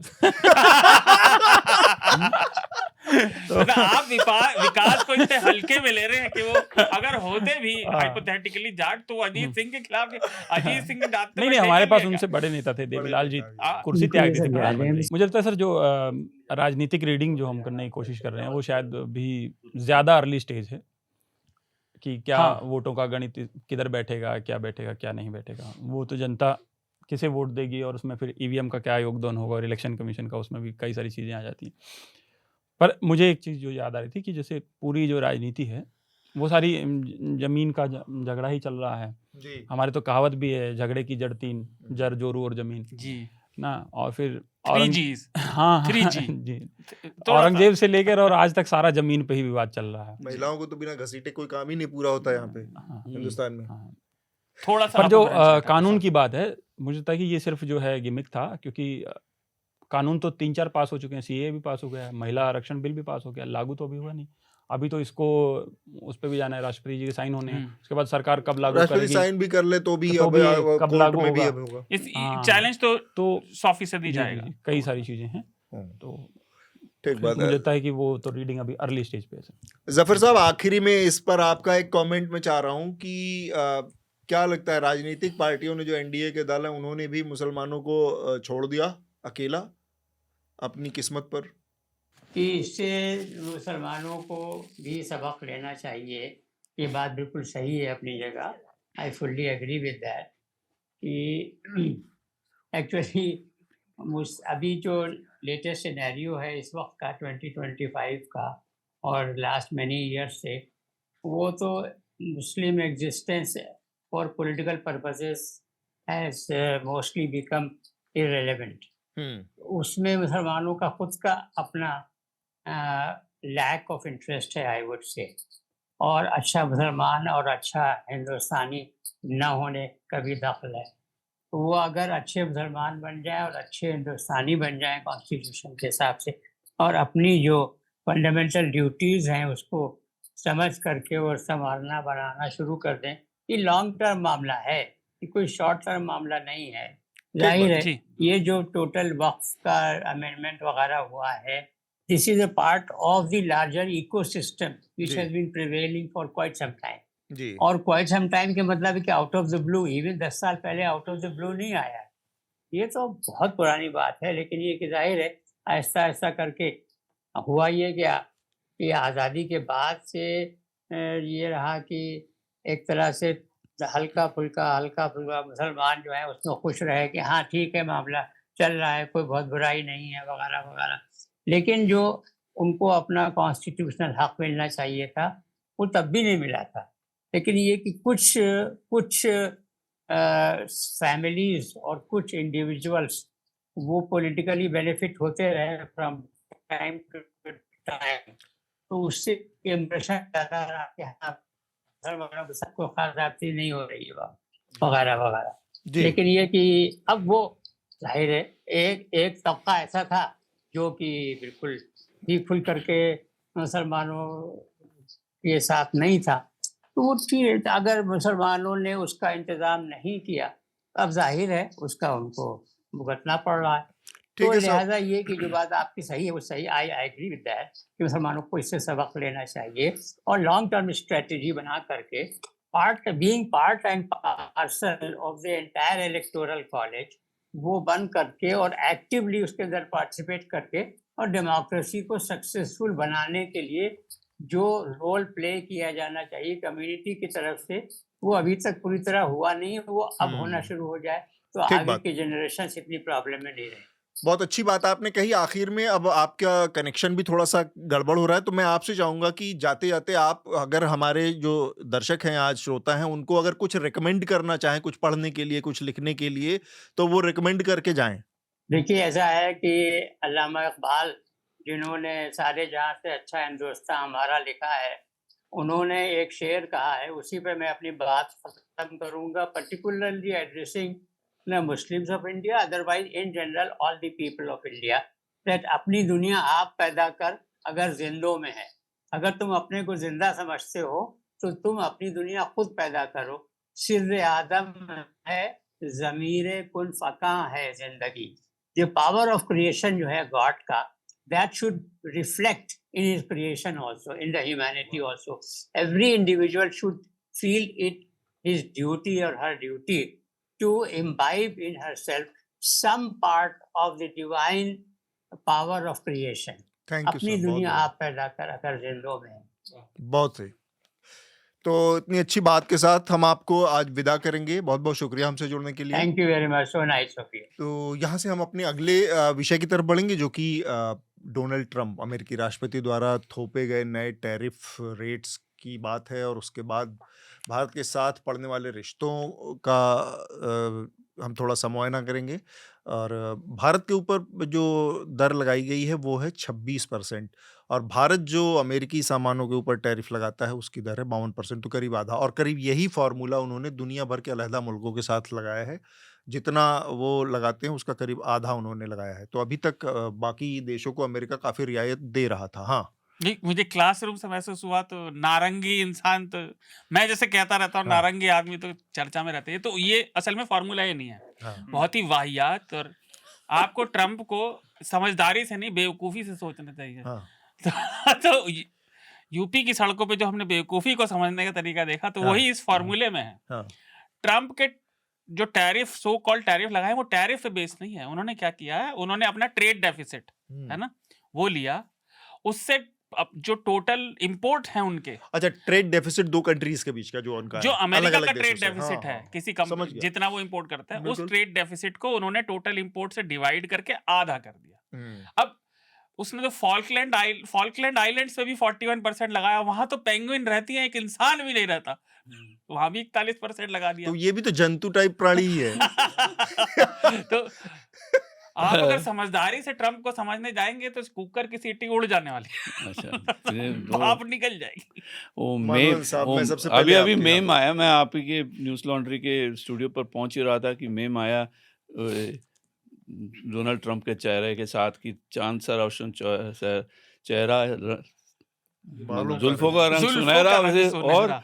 टैरिफ करूं क्या इसकी। तो टैरिफ, जितनी भी टैरिफ की जाए कम है। तो यही, मगर जोक्स अपार्ट, हाँ। देखिए ये फॉर्मूला जो है, अगर इन्होंने कहा यूपी की ट्रैफिक की तरह, जिसके बारे में मैं आज इस बार एक लेख लिख चुका हूं, क्योंकि मैं नोएडा के बॉर्डर में रहता हूं, वो अलग, उस पर एक अलग एपिसोड होनी चाहिए कि एक दिन हम लोग उस पर भी बात करेंगे। दिल्ली और यूपी का बॉर्डर नोएडा। और ट्रैफिक जो है, मतलब वो एक तरह की हमारी संस्कृति का प्रतीक है। हर एक अपने जुगाड़ पे है और कोई तालमेल नहीं, मगर ओ डार्लिंग ये है इंडिया, मोहब्बत की आरज़ू की तरह है ये ट्रैफिक। हाँ, मगर उसको अगर एक संकेत मान के चले तो डोनाल्ड ट्रंप पे हमसे ज़्यादा दूर नहीं है। वो कभी वेस्ट यूपी के ही नज़र आते हैं मुझे। एक मानसिक दृष्टि से देखें तो वेस्ट यूपी में क्या है ऐसा? मतलब एक तरह के, वो कहते हैं ना, अब मतलब आमतौर पर बिरादरियों का नाम नहीं लूंगा, मगर बात यह है कि एक क्या कहते हैं ना, माधवन साहब नहीं कह पा रहे, मैं कह दे रहा हूँ। हम लोग चूंकि हम उत्तर प्रदेश वालों को लठियाने का पूरे देश को एक आदत सी है, तो हम लोग को लाठी खाने की भी आदत है। उसमें कोई बड़ी बुरी बात नहीं है, क्योंकि जो सबसे ज्यादा पावरफुल पावर सिस्टम में होता है उसको तो मैं ये सब आदत डाल लेनी चाहिए। जो चौधरी साहब का जोक सुनाकर ही मैं इसको डोनाल्ड ट्रंप के मानसिकता को साबित करूंगा। राइट। तो चौधरी साहब की बेटी की शादी हुई तो वो रोने लग गई डोली पे। तो चौधरी साहब कहे, तू क्यों रोवेगा वो जो तने ले जावेगा। तो ये इसको अगर एग्जाम्पल, उदाहरण मान के चलूं, तो डोनाल्ड ट्रंप ने यही कहा है कि हम अपनी तरफ से टैरिफ कहेंगे, रोएंगे वो जो इसका जो मुकाबला करेंगे, हमने दावा कर दिया एक सीधा अपनी तरफ से, तो उसका एक डकवर्थ लुईस, जैसे क्रिकेट में हम कहते हैं कि बारिश हो तो डकवर्थ लुईस फार्मूला का वो लिया जाता है, उन्होंने अपना एक ट्रम्प फार्मूला खड़ा कर दिया जिस पर शार्दुल ने अच्छी टिप्पणी की जी। इसमें कोई लॉजिक नहीं है, मगर बेवकूफ़ी भी नहीं समझूंगा मैं। हाँ। इसमें एक रणनीति है कि अभी आपसे ब्रॉडकास्ट के दौरान एक खबर आई कि चीन ने भी 34% का लगा दिया है। इन्होंने भी 34 की, उन्होंने भी 34 की। तो ये ट्रेड वॉर है। जैसे मैं कारगिल वॉर कवर कर चुका हूं, तब मुझे पता चला कि अगर मोर्टर, मैंने तो बातों बातों में आर्टिलरी कह दी, तो कर्नल साहब ने करेक्ट किया, नहीं आर्टिलरी अलग है, मोर्टर अलग है, क्योंकि युद्ध की अपनी एक रणनीति होती है, एक वोकेबुलरी होती है, उसके कुछ कायदे कानून होते हैं कि आप मोर्टर फायरिंग को मोर्टर फायरिंग से ही रिटर्न करेंगे, आर्टिलरी को आर्टिलरी से रिटर्न करेंगे। इसको मैं इसलिए कह रहा हूँ क्योंकि ट्रेड वार में भी ये लागू हो रहा है। ये युद्ध है और युद्ध के जो कायदे अलग होते हैं। जब आपको व्यापार में युद्ध के कुछ सिद्धांत आ गए तो उसमें एक कंफ्यूजन पैदा होता है, जायज़ है। तो उनका अभी मोटा मोटी ये लेके चलें तो जो भी ट्रंप ने कहा, एक मैं अपनी तरफ से समझता हूँ, एक तरफ सारे शेयर मार्केट गिरे हुए हैं, उनके कुछ ठोस वजह हैं, मगर बहुत सारी बातें इसमें भावनाओं से जुड़ी हुई हैं। ट्रंप का भावना ये है कि अमेरिका के जो कामगार लोग हैं, ब्लू कॉलर वर्कर्स हैं, उनकी नौकरी छिन गई है, चीन में मैन्युफैक्चर हो रहा है। तो राजनीतिक दृष्टि से देखें तो वो चुनकर आए हैं, तो उन्हीं के हितों में बात करेंगे। तो उन्होंने उनको बड़े बातें नहीं आती, तो अपने अंदाज से उन्होंने गाड़ दिया अपना झंडा कि 26 भारत के लिए 27%, 26 नहीं, और चीन के लिए 34%, एक अजीब सा फॉर्मूला लगा दिया। मगर उसके पीछे में रणनीति ये है कि उन्होंने कहा भी है कि हम देखेंगे राष्ट्रीय सुरक्षा की दृष्टि से या तो फिर बातचीत की दृष्टि से कोई डील हो तो उससे हम ठीक कर लेंगे। अभी उन्होंने 10% का बेस लगा दिया, जैसे कोई पिज्ज़ा हो और उसके ऊपर टॉपिंग लगा दी हर एक ये फॉर्मूला के अनुसार, और देखेंगे अच्छा फिर बैठ गए चौधरी साहब कि देखते हैं कौन आके क्या बात करता है, हमारे साथ क्या डील होता है। उसमें यूरोप कह रहा है ये, वो चीन ने कर ही दिया, यूरोप कह रहा है करेगा, जापान जो है थोड़ा रो रहा है, और भारत जो कह रहा है बच गए बाल बाल। क्योंकि ये बात जरूर आपको समझनी होगी कि भारत से जो दवाइयों का एक्सपोर्ट होता है, जेनेरिक ड्रग्स का, उसको उन्होंने छूट दे दी। इसका मतलब वो इतनी सारी बेवकूफ के बीच में भारतीय ड्रग्स को क्यों छूट दी? क्योंकि उन्हें मालूम है अपना जो करीब 50% उनका जेनेरिक ड्रग का डिमांड हेल्थ केयर से, उनके स्वास्थ्य से जुड़ा हुआ है, बहुत महत्वपूर्ण है। इसलिए इसमें there is a method in the madness. अगर ये मान के चले कि ये पागलपन में भी एक रणनीति है, तो ये जितना भी कहें आप, ट्रंप पर आप मेम बना सकते हैं, लतीफे पेल सकते हैं, मगर बात ये है कि वेस्टर्न यूपी वाला बता सकते हैं। मगर उसमें एक वो है, वेस्टर्न यूपी वाले बहुत तेज होते हैं, आपको पता भी नहीं चलेगा, पजामे में से नाड़ा गायब हो जाएगा। बिल्कुल यही है ना। तो वो अमेरिका के वेस्ट यूपी वाले, उसके बाद बचता है कि अमेरिका के ताऊ समझ के, पजामा वाला जाने, नहीं अमेरिका के ताऊ मान के चले ना उनको जी।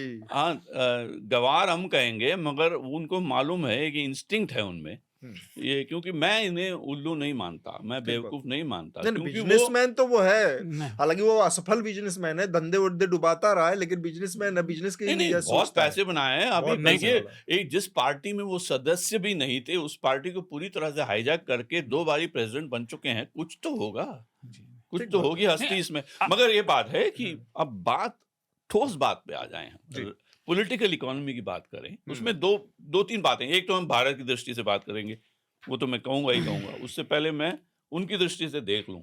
वो कह रहे हैं कि अमेरिका का डेफिसिट बहुत बढ़ गया है और अमेरिका के जो औसत कामगार हैं वो परेशान हैं। अमेरिका जो आंकड़ों के हिसाब से वो नहीं कहते, मगर मैं कहूँगा कि 1960 के दशक के दौरान 40% जो है दुनिया की इकोनॉमी में हिस्सा अमेरिका का था, अब 26% तक आया है। वो मेक अमेरिका ग्रेट अगेन में एक तरफ देशभक्ति या राष्ट्र की जो क्या कहते हैं, प्राइड जो है, गर्व, राष्ट्र गर्व की बात करते हैं, और दूसरी तरफ ये बात भी सच है कि ब्लैक वर्कर्स जो हैं अफ्रीकन अमेरिकन, वो भी उन्होंने जो मतलब ऐतिहासिक तौर से देखें तो वो डेमोक्रेटिक पार्टी के साथ इस बार वो भी रिपब्लिकन्स ट्रम्प को वोट दिया है, क्योंकि बहुत सारे ज़मीनी बदलाव हैं जिसको वो अपनी तरफ समेट कर निकल गए। जैसे फेमिनिज्म हो गया, वोकिज्म हो गया, वो सब औसत जो कामगार जो है अमेरिका में, मिडवेस्ट में, दक्षिण क्षेत्र में, उनके साथ कोई और रोज़मर्रा की ज़िंदगी जीवन के साथ उनका कोई संबंध नहीं। तो ट्रम्प इन सब के आवाज़ बन गए, इसलिए वो चुन कर आए हैं। मगर उनको मालूम नहीं कि आगे क्या करना है, तो उन्होंने अपने लाठी आगे कर दी। अब देखते हैं जो भी करेगा वो डील होगा। अब भारत की दृष्टि से देखते हैं, क्योंकि हर एक देश जो है, अब 2 बातें कहूँगा मोटा-मोटी, उसके बाद भारत की दृष्टि करेंगे। एक हर एक ये अनप्रेसिडेंटेड है कि मतलब कहते हैं कि 1930 में भी अमेरिका ने कुछ किया।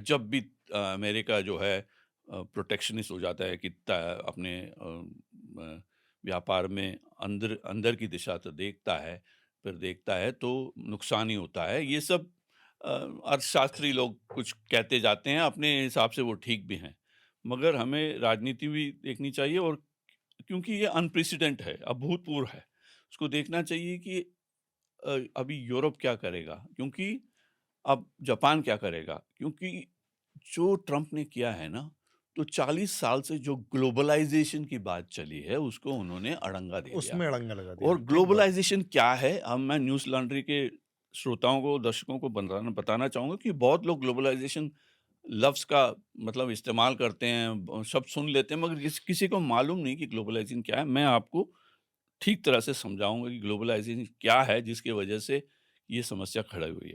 ये बड़े-बड़े कॉरपोरेशन जो हैं, जैसे IBM हो या होंडा हो या जनरल मोटर्स हो, ग्लोबलाइजेशन के दौरान ये सिद्धांत आगे हुआ कि जहाँ भी सबसे सस्ता और सबसे बेहतर काम हो वहाँ से करवा लेंगे, और जहाँ भी सबसे ज़्यादा लाभ हो वहाँ बेचेंगे। वो दुनिया को एक सिंगल प्लेग्राउंड, एक खेल जगत मानकर चल पड़े। तो बड़ी-बड़ी कंपनियों को ये आसान रहा कि अभी जापानी कंपनी भारत के सॉफ्टवेयर इंजीनियर को लेकर के डिज़ाइन करेगी और वियतनाम में मोटर गाड़ी बनाकर उसे अमेरिका में बेचेगी। इसी को ग्लोबलाइजेशन कहते हैं। तो इसमें एक सप्लाई चेन हो गया कि जिसे आप एक कंपनी या एक देश का प्रोडक्ट कहते हैं, वो एक देश का नहीं रहा, वो सबसे ये सारा जुड़ा हुआ है। तो इस पर अड़ंगा देकर ट्रम्प ने, इसीलिए आज मार्केट गिरे हुए हैं, शेयर मार्केट, क्योंकि बड़ी-बड़ी कंपनियों को मतलब जैसे कोई अंधाधुंध किसी ने शूटिंग कर दिया हो। जैसे अमेरिका के स्कूलों में होता है अक्सर, कोई सरफिरा शूट कर देता है, उसी की तरह ये व्यवस्था को जो 30-40 साल से जो व्यवस्था है, उसको देखते हुए उन्होंने जो भी किया है वो सरफिरे या अंधाधुंध मान के चल सकते हैं। मगर ठोस बात यह है कि अमेरिका के औसत जो नागरिक है उसके जीवन से जुड़ा हुआ है, क्योंकि नौकरियां छिन गई है, चीन में चले गई मैन्युफैक्चरिंग, जापानी कार बिकते हैं अमेरिका में। तो ये सब लेकर के अमेरिका की जो मैन्युफैक्चरिंग क्लाउड है, जो एक ज़माने में फोर्ड, जनरल मोटर्स जैसे ब्रांड जहाँ थे, आजकल निसान और होंडा की बात हो रही है। तो अमेरिका एक तरह से उनका और एक कहते हैं ना, एक आदत सी बन गई कि सस्ते में पाना। तो सस्ते में पाते हुए पहले जापान की बारी आई, उसके बाद कोरिया, फिर उसके बाद चीन। तो ये सब होते-होते अब अमेरिका एक हद तक पहुंच गया कि इंश्योरेंस, बैंकिंग, सॉफ्टवेयर, IT ऐसे उद्योगों में आगे बढ़ गया, मगर जो ज़्यादा पढ़ा लिखा नहीं है, उसके लिए अमेरिका में कुछ साफ नज़र नहीं आया। तो वही लोग वोट करते हैं, उन्होंने ट्रम्प को चुना है। अब ये क्या होगा, इस पर हर एक यूरोप क्या करेगा, जापान ये करेगा, क्या एक ट्रेड यूनियन सा बना देंगे, ब्रिक्स का ऑलरेडी ब्रिक्स की बात चली है। ये सब आने वाले दिनों में पता चलेगा। इस अनसर्टेनिटी को, इस कंफ्यूजन को देखते हुए मार्केट गिरे हुए हैं। अब रही बात भारत की। भारत जो है करीब हमने मतलब क्या कहते हैं दवाई की बात तो की, वो तो एक तरह से एग्जाम्प्ट हो गया ट्रम्प के दौरान, मगर जैसे सूरत के जो डायमंड यानी कि हीरे के जो व्यापार है वो उस पर बुरा असर पड़ेगा, क्योंकि अगर 27% की ड्यूटी लग गई तो आप गहने इंडिया से आसानी से ले नहीं पाएंगे। मगर टेक्सटाइल्स देखें तो उसमें चीन का 34% और भारत का 27% है, और वियतनाम का भी बहुत लगा है कि जो जो कुछ उद्योगों में भारत का एडवांटेज हो गया इसमें कि भारत गारमेंट एक्सपोर्ट शायद ज़्यादा कर पाए, मगर ज्वेलरी एक्सपोर्ट जो है, जो गहनों के एक्सपोर्ट हैं, वो निर्यात कम हो। तो हर एक इंडस्ट्री को अलग लेनी चाहिए। मगर सबसे इंटरेस्टिंग बात यह है कि भारत जो है, मैं आंकड़े अपने पास रख के आया था जबकि वक्फ की तरफ बहुत ही बातें चली गई, कि मतलब आंकड़ों के हिसाब से देखें तो ज़्यादा भारत का असर अमेरिका की इकोनॉमी में उतनी अर्थव्यवस्था में उतना ज़्यादा नहीं जितना कि लोग समझते हैं, सिवाय सॉफ्टवेयर जैसे इंडस्ट्री जो अभी उस चर्चा में ज़्यादा नहीं है वैसे, क्योंकि अजीब सी बात यह है कि क्योंकि सब एक साथ जुड़े हुए हैं। एक तरफ कहा जाता है कि अगर अमेरिका में मंदी आ जाए तो वो सॉफ्टवेयर सर्विस या खरीदना कम करेंगे, तो तब जाके असर पड़ेगा, इसलिए सॉफ्टवेयर के जो शेयर जो हैं गिरे हुए हैं। तो ये आंकड़े क्या थे जो आप बता रहे थे? आंकड़े मैं ये कहने वाला था, अब है मेरे पास। भारत का ट्रेड डेफिसिट, अमेरिका का ट्रेड डेफिसिट है, वो भारत के एक्सपोर्ट जो सिर्फ 18% तक अमेरिका से जुड़ा हुआ है, और इंपोर्ट जो है 6% ही है। तो इसका मतलब है उतना बड़ा इम्पैक्ट नहीं जैसे चीन का हो या जापान का हो। ये तो कोविड की तरह हो गया कि मतलब एक ट्रम्प का जो इम्पैक्ट है भारत पर उतना नहीं पड़ रहा जैसे चीन पर पड़ा है, तो उस हद तक इंसुलेटेड है भारत कि उससे थोड़ा दूर है।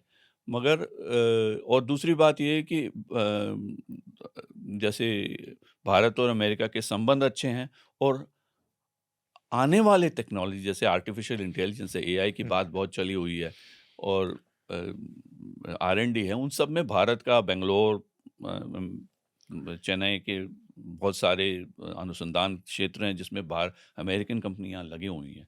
तो अगर भविष्य को देखते हुए तो अमेरिका के साथ भारत का संबंध अच्छा है, इसलिए ट्रम्प में इतनी भी ताकत नहीं है कि वो हाई टेक को इग्नोर करें। तो ये सब लेते हुए एक तरह से भारत जो है कहते हैं किसी दिन अच्छा हेडलाइन है टाइम्स ऑफ इंडिया में कि भारत को थप्पड़ मिला, बस दूसरों को तो मुक्का मिल गया। ठीक बात है।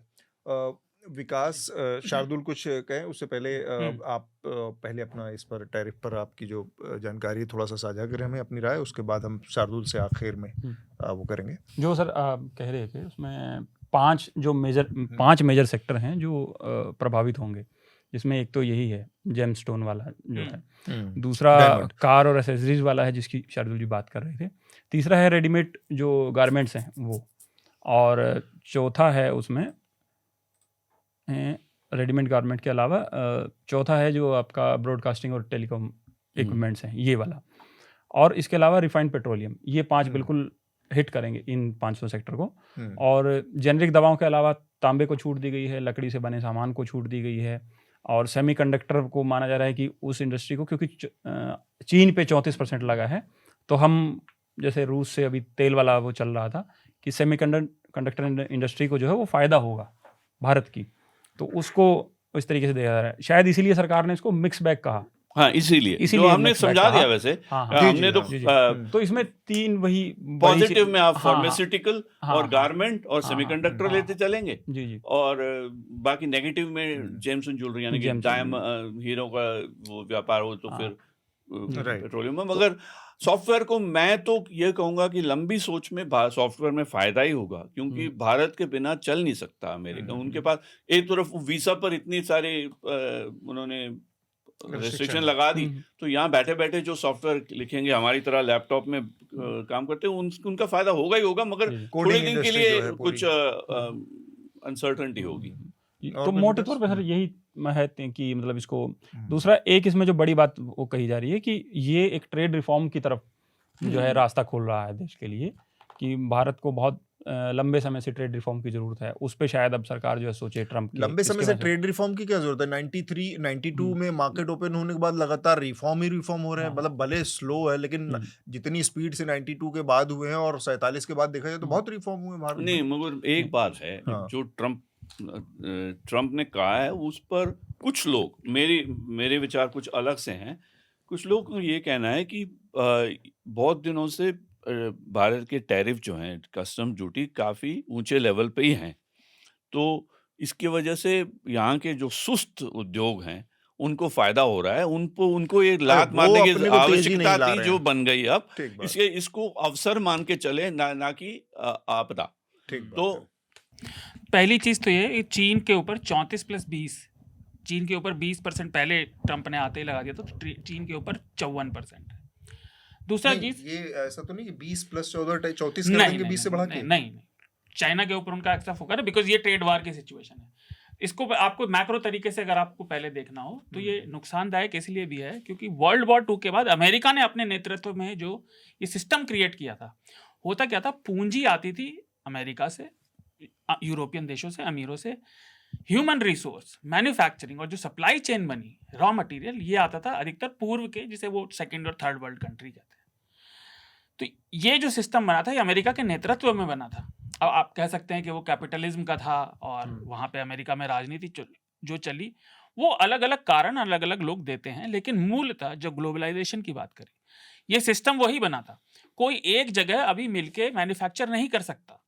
उसका कारण ये है, आपका रॉ मटेरियल अफ्रीकन नेशन से भी आ रहा है। जब अगर आपने सेमीकंडक्टर का अगर हम एग्जांपल लें, आपका रॉ मटेरियल अफ्रीकन देशों से आ रहा है, जो रेयर मिनरल्स आ रहे हैं, बहुत सारे चाइना से भी आ रहे हैं, वो फिर रिफाइन हो रहे हैं, वो मैन्युफैक्चर फिर ताइवान में हो रहा है, या जो सबसे बड़ी कंपनी है ना TSMC, लेकिन फिर उसका इस्तेमाल अमेरिका में हो रहा है। जो फ्रंटियर्स ऑफ इकोनॉमिक्स थे, जिसकी हमने पहले बात करी थी अतुल, आपको याद होगा जब हम ये बात कर रहे थे कि वो लगाने वाले हैं, America manufacturing, core manufacturing, goods manufacturing, ये फ्रंटियर्स ऑफ इकोनॉमिक्स नहीं बचे।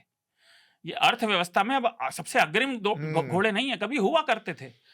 ट्रंप ने जो किया है, और मैंने वो लिख के लाया था, मैं आपको नाम बताता हूं, स्मूथ हॉली टैरिफ एक्ट आया था अमेरिका में डिप्रेशन के बाद 1930 में, और सभी अर्थशास्त्रियों के सलाह के विपरीत जाकर हूवर ने उसे लागू किया था। और उसके बाद आप देखिए अमेरिका में जो हालत हुई थी वो इसीलिए हुई थी क्योंकि टैरिफ से आप अपनी जनता पर प्रॉब्लम लगाते हैं। भाई देखिए, हम अगर सामान खरीदते हैं अमेरिका से, मैं अच्छे से जानता हूं, मैं इतने समय से गेमिंग वर्ल्ड में हूं, हम गेमिंग इक्विपमेंट चाहते हैं जो उसमें कस्टमाइजेशन भी होते हैं। अब वो बनते हैं कि या तो EU के कुछ देशों में बनेंगे या US में। मुझे अगर वो खरीदना है, मैं मंगवा सकता हूं, लेकिन मुझे उसे खरीदने में अलग टैरिफ देना पड़ेगा, तो जनता की जेब से पैसा जाता है। जो फार्मा की बात बताई वो बात सही है, फार्मा को उन्होंने अभी इसलिए नहीं छुआ क्योंकि अमेरिका ड्रग कंज्यूमिंग देश है बहुत बड़ा। भारत का सबसे बड़ा निर्यात दवाएं हैं।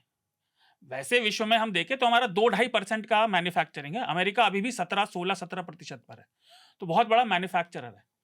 तो ये तो ट्रेड वॉर की सिचुएशन है।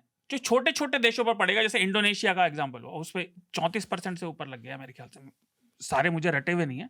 वियतनाम पे 41 लगा, जबकि वियतनाम ने बोला कि भाई हम अपने टैरिफ जीरो कर, इजराइल ने बोला हम अपने टैरिफ जीरो कर देते हैं, लेकिन वही विपरीत टैरिफ की तो बात ही नहीं है, वो ट्रेड डेफिसिट से अपना इंपोर्ट देखना है। अमेरिका में अब बनता क्या है, वहां क्यों नहीं बनता? क्योंकि वहां वर्कर नहीं है उतने, रॉ मटेरियल नहीं है उतने, लागत बहुत ज्यादा है। हाँ, और वहां पे उनको जो पैसे देने पड़ेंगे फिर वो बचेगा नहीं। और अमेरिका बाजार है सबसे बड़ा, मुनाफा नहीं है। अमेरिका सबसे बड़ा बाजार बना द्वितीय विश्व युद्ध के बाद। अमेरिका को इतना फायदा क्यों मिला? क्योंकि वो बेस करेंसी है दुनिया की, और दुनिया की कोई और करेंसी ऐसा दावा नहीं कर सकती। इसीलिए अमेरिका बड़ा बाजार है, वो जितना मर्जी नोट छाप सकता है, बाकी कोई और देश ऐसा नहीं करता। ऑयल करेंसी वही है, क्योंकि ऑयल का ट्रेड डॉलर में होता है, इसलिए सबको डॉलर स्टॉक करने पड़ते हैं। बाकी सारी दुनिया डॉलर स्टॉक करती है, अमेरिका तो जब मर्जी छाप सकता है। फोर्ट नॉक्स में रखे गोल्ड से भी उसका कोई लेना देना नहीं है ना।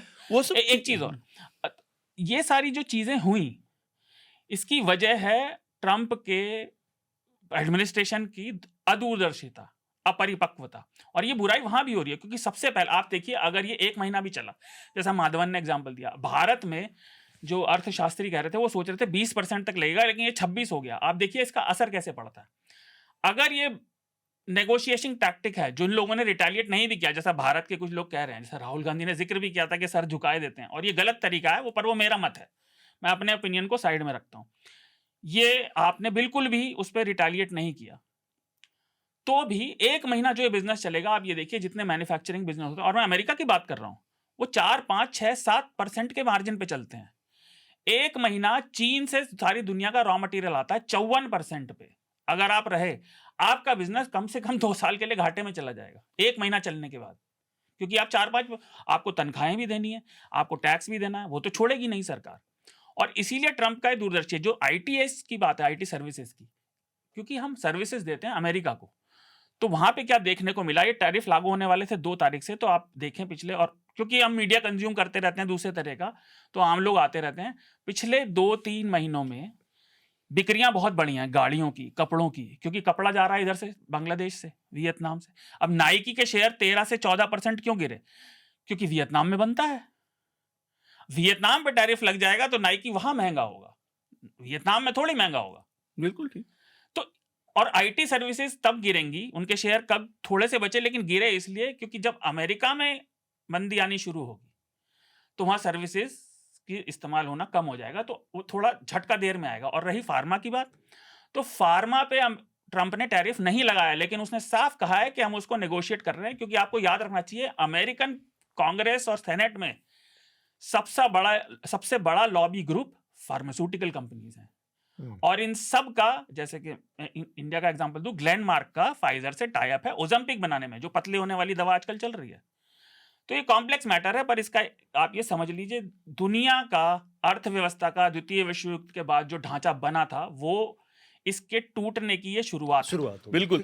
देखिए, मैं यही कहूंगा शार्दुल कि आपने जो भी कहा, मेरी बातों का विस्तार रूपी समझूंगा। नहीं, मैं इसमें नम्रतापूर्वक कह रहा था, नहीं, और कैसे? नम्रता नहीं, मैं तो आपको धन्यवाद कहूंगा, क्योंकि कोई बात आपने जो कही जो मेरे विरोध में नहीं कही। मैंने यही कहा, मेरा एक ही कहना है कि चौधरी साहब की जो चौधराहट जो है जो ट्रंप के, उस पर अगर वो डील पर उतर आए तो सब कुछ ठीक हो जाएगा, मगर उनको मालूम नहीं कि वो किस तरह के व्यवस्था से जूझे हुए हैं। इसीलिए आपने जो भी कहा आखिर में कि ये जो है 1945 के दशक से जो शुरू हुआ, अमेरिका का जो आर्थिक नेतृत्व था, 40-50% तक टेक्नोलॉजी और डॉलर, और आपने तेल की बात कही, तेल पर भी स्ट्रेटेजिक रिजर्व, यानी कि बहुत बड़ा अमेरिका के पास है। तो अमेरिका के पास बहुत स्ट्रेंथ है, मगर वो सारे एक पुराने जमींदार की जमीन की तरह है, उसे अगर लागू नहीं कर पाए तो वो आगे की भविष्य जो है उनका कमजोर पड़ जाएगा। उस पर मुझे आज शेर याद आया कि दर्द बढ़कर फुगा न हो जाए, ये जमीन आसमान न हो जाए, जगजीत सिंह का गजल है। वो इसलिए कह रहा हूँ क्योंकि अगर ब्रिक्स, चीन, यूरोप, भारत सब मान लीजिए मिलकर उन्होंने मीटिंग कर ली कि दर्द बहुत बढ़ गया है, इसलिए हम चीख देते हैं, फुगा न हो जाए, तो एक तरह की अमेरिका पर एक शॉक लगेगा।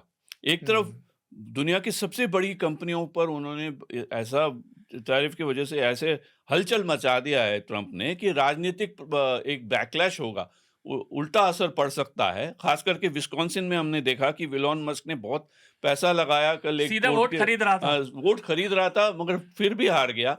टेस्ला के साथ वो उसके पास $50 अरब हैं, तब भी वो जीत नहीं पाया।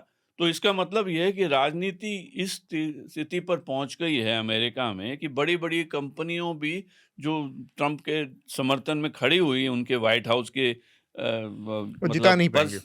मुकेश भाई भी गए थे। मैं तो एक बात और कहना चाहता हूँ, हल्की सी उस पर तो चाहे आप भी बोल सकते हैं, क्योंकि वो अर्थव्यवस्था से जुड़ी है। ट्रंप ने सीधा सीधा स्टेटमेंट दिया कि मेक इन इंडिया मागा की राह में रोड़ा है, मतलब make America great, make in India जो बाहर। अब मोदी जी क्या करेंगे? वो करेंगे। उन्होंने तो पहले भी कुछ नहीं किया था। वो देखिए, जुमले की बात अलग है, मगर जो सामने जो हारा है वो बात अलग है। विकास, कुछ और आपके कोई पॉइंट जुड़ता है? तो फिर हम रिकमेंडेशन की प्रक्रिया में, आजकल तो आपने मुकेश अंबानी का जिक्र किया, देख रहे हैं लड़का मुर्गा बचा रहा है। मुर्गा कहाँ? तो क्या था? तेंदुए बचा तो सभी कुछ। अच्छा, लोग ये कह रहे हैं कि वो मुर्गा बचा ही इसलिए रहा था कि वो तेंदुए को खिलाना था, वहां बनता रहा। चलो, कुछ बात तो गुजरात से निकली जो वेजिटेरियन नहीं है। एनीवे चलिए, तो हम रिकमेंडेशन की प्रक्रिया में जाएंगे, उससे पहले 2 लेटर है शार्दुल, जल्दी से पढ़ दें आप।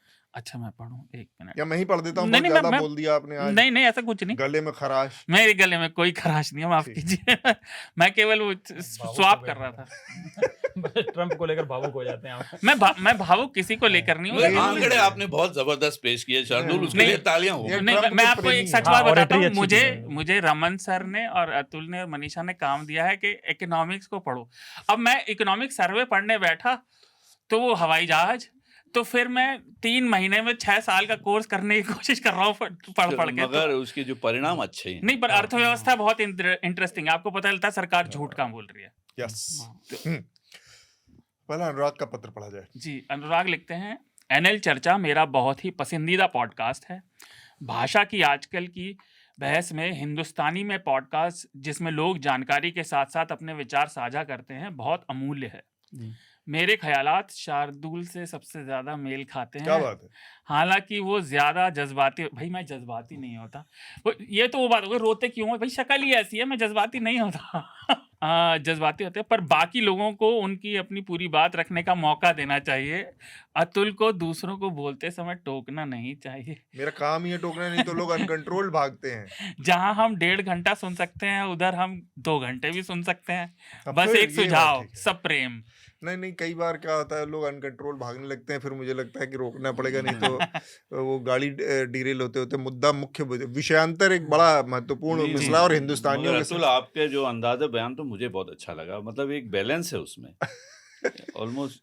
तो विषयांतर बड़ा मुश्किल एक विषय होता है, जो कि हिंदुस्तानियों के साथ बहुत है। आप एक विषय से दूसरे से तीसरे भटकने वाले जी। हमारे लोग, तो हमें बहुत अलर्ट रहना पड़ता है, खासकर जब आप होस्ट की भूमिका में हो। बाकी तो ये ठीक है कि टोका टाकी नहीं करनी चाहिए, ये तो बहुत मौलिक, मतलब मूल बातचीत और संवाद का जी, ये जरूरत अनुराग है। आपके पत्र के लिए धन्यवाद। बाकी मैं जज्बाती नहीं होता, केवल बोलने का तरीका वैसा।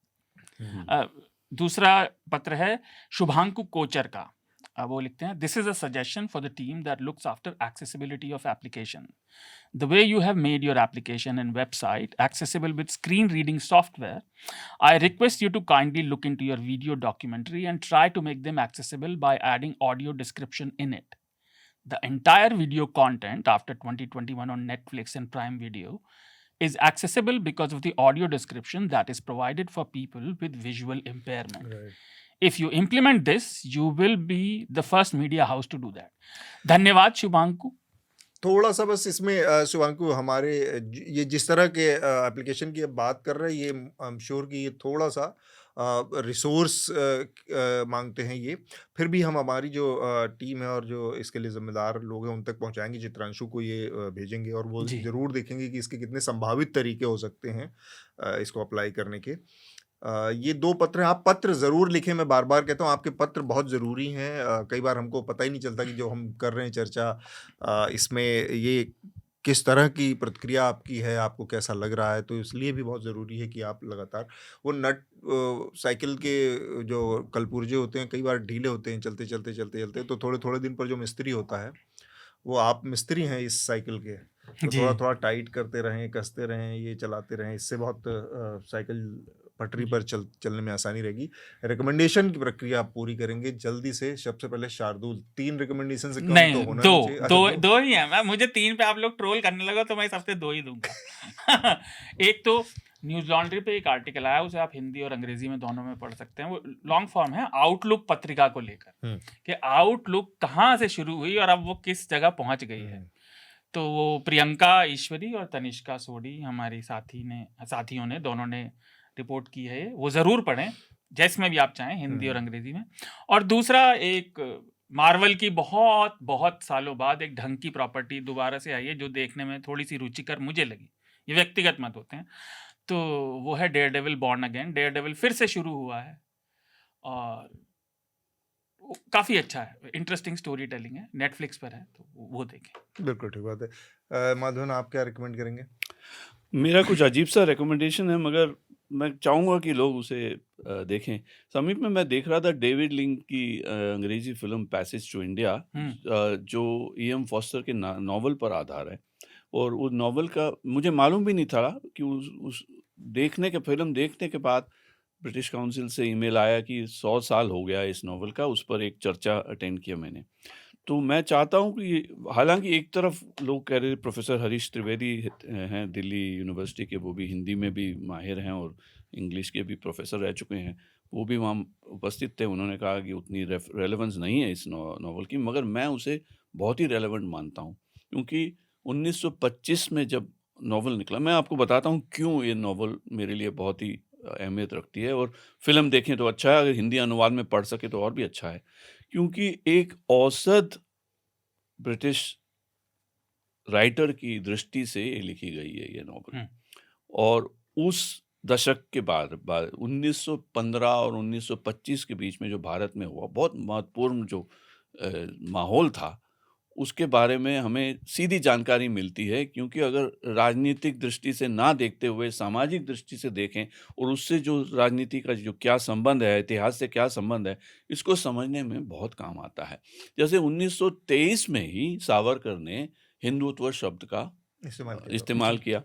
1919 और 22 के बीच में महात्मा गांधी ने खिलाफत आंदोलन का समर्थन किया, फिर उससे लेकर के पाकिस्तान बना, हिंदू मुस्लिम रिश्तों में भी असर पड़ा।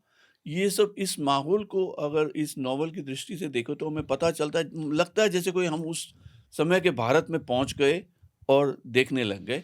गौर करने तलब बात यह है कि A.M. फॉस्टर जो हैं देवस के महाराजा के प्राइवेट सेक्रेटरी थे, तो वो काफ़ी नज़दीक से देख चुके हैं। उसमें भारत की जो दार्शनिक दृष्टि है, मज़हब धर्म से जुड़े हुए कुछ मुद्दे हैं, महिला पुरुष के संबंध हैं, और अपनी अपनी जो दृष्टिकोण है कि जीवन क्या है, जीवन मूल क्या है, और साथ ही साथ राजनीति और कोर्ट कचहरी, ये सब एक ही नॉवल में समेट कर लिखा है A.M. फॉस्टर ने। इसलिए उस पर मैं अभी देख रहा था कि यूट्यूब में उसमें हिंदी के समरीज भी हैं। अगर आप नॉवल ना पढ़ सके तो फिल्म देखिए, अगर फिल्म ना देख सके तो कम से कम यूट्यूब के वीडियोस देखिए, उसके संबंध में आपको पता चलेगा कि ब्रिटिश लोग भारत को कैसे देखते थे, खास करके ऊंची स्तर के राजनीति नहीं बल्कि औसत जो सोशल रिलेशंस कैसे थे, और हिंदूज तबके कैसे थे, मुसलमान कैसे थे, किस तरह की आस्थाएं थी, किस तरह के तौर तरीके आदतें थी, ये सब समझना बहुत आवश्यक मैं समझता हूँ, क्योंकि नहीं तो सिर्फ स्लोगन्स पे चले जाएंगे हम। जी, बहुत बढ़िया रिकमेंडेशन माधवन आपका। इसके बाद हम विकास आपका रिकमेंडेशन चाहेंगे। एक ही रिकमेंडेशन है सर, इस हफ्ते जो है थोड़ा सा हमने जिस विषय में बात की है उस विषय से अलग है। एक फिल्म है गोविंद निहलानी की 1984 की, तो द पार्टी करके है, बहुत सारे एक्टर्स ने उसमें काम किया, बहुत अच्छी फिल्म है। तो इस हफ्ते वो महेश एलकुंचवर के नाटक पर आधारित। हाँ जी बिल्कुल, वही उसी नाटक से उसे बहुत दिलचस्प नॉवल है, मतलब फिल्म है, देखनी चाहिए। मेरा रिकमेंडेशन बस एक डॉक्यूमेंट्री आई है न्यूज़ लॉन्ड्री पर, असहमति की कीमत, प्राइस ऑफ डिसेंट। और ये इसलिए ज़रूरी है कि दिल्ली के दंगों पर हमने शुरुआत में कपिल मिश्रा की भूमिका पर बात की, और इस दंगों के बाद जो पुलिस का एक तरफा पक्षपात भरा रवैया था अलग अलग मौक़ों पर जो सामने आया, उसमें उसका एक पहलू ये है कि कुछ लोगों के ऊपर UAPA लगाया गया है, और 5 साल हो गए इस वारदात के, इस घटना के। UAPA के तहत ये लोग, बहुत सारे लोग जेल में हैं, कुछ लोगों को जमानत मिली है अलग अलग मौक़ों पर। लेकिन इनके मामले, उमर खालिद का मामला लगातार सुर्खियों में आता रहता है, बार बार आता रहता है। ये ऐसे मामले हैं जिनके मामले उस तरह से मीडिया में चर्चा का विषय नहीं बनते। ये 5 UAPA के केसेस, इनके ट्रायल नहीं ठीक से शुरू हुए हैं, इनके मामलों के चार्जशीट नहीं आई है कई मामलों की। तो ये कहाँ पर खड़े हैं ये 5 UAPA के पीड़ित, उनकी पड़ताल तफ्तीश करने वाली ये डॉक्यूमेंट्री है, price of dissent. Saurabh Kumar और अशफाक EJ, इन दोनों लोगों ने मिलकर बनाई है। न्यूज़ लॉन्ड्री पर हिंदी और अंग्रेजी दोनों में आपको मिल जाएगी, तो ये डॉक्यूमेंट्री आप देख सकते हैं। हाँ, इसके साथ ही हम आज की चर्चा को यहाँ पर रोकेंगे। माधवन, जफर साहब, शार्दुल और विकास, आप सब लोगों का इस चर्चा में शामिल होने के लिए बहुत बहुत शुक्रिया, धन्यवाद। धन्यवाद। आपको उन मीडिया संस्थानों को समर्थन देना होगा जो सरकारी विज्ञापनों पर निर्भर नहीं है। न्यूज़ लॉन्ड्री ऐसा ही मीडिया प्लेटफॉर्म है। हम किसी से विज्ञापन नहीं लेते। न्यूज़ लॉन्ड्री को सब्सक्राइब करने के लिए newslaundry.com/subscription पर जाएं और अपने मन मुताबिक राशि चुनें। न्यूज़ लॉन्ड्री को सब्सक्राइब करें और गर्व से कहें, मेरे खर्च पर आज़ाद हैं खबरें।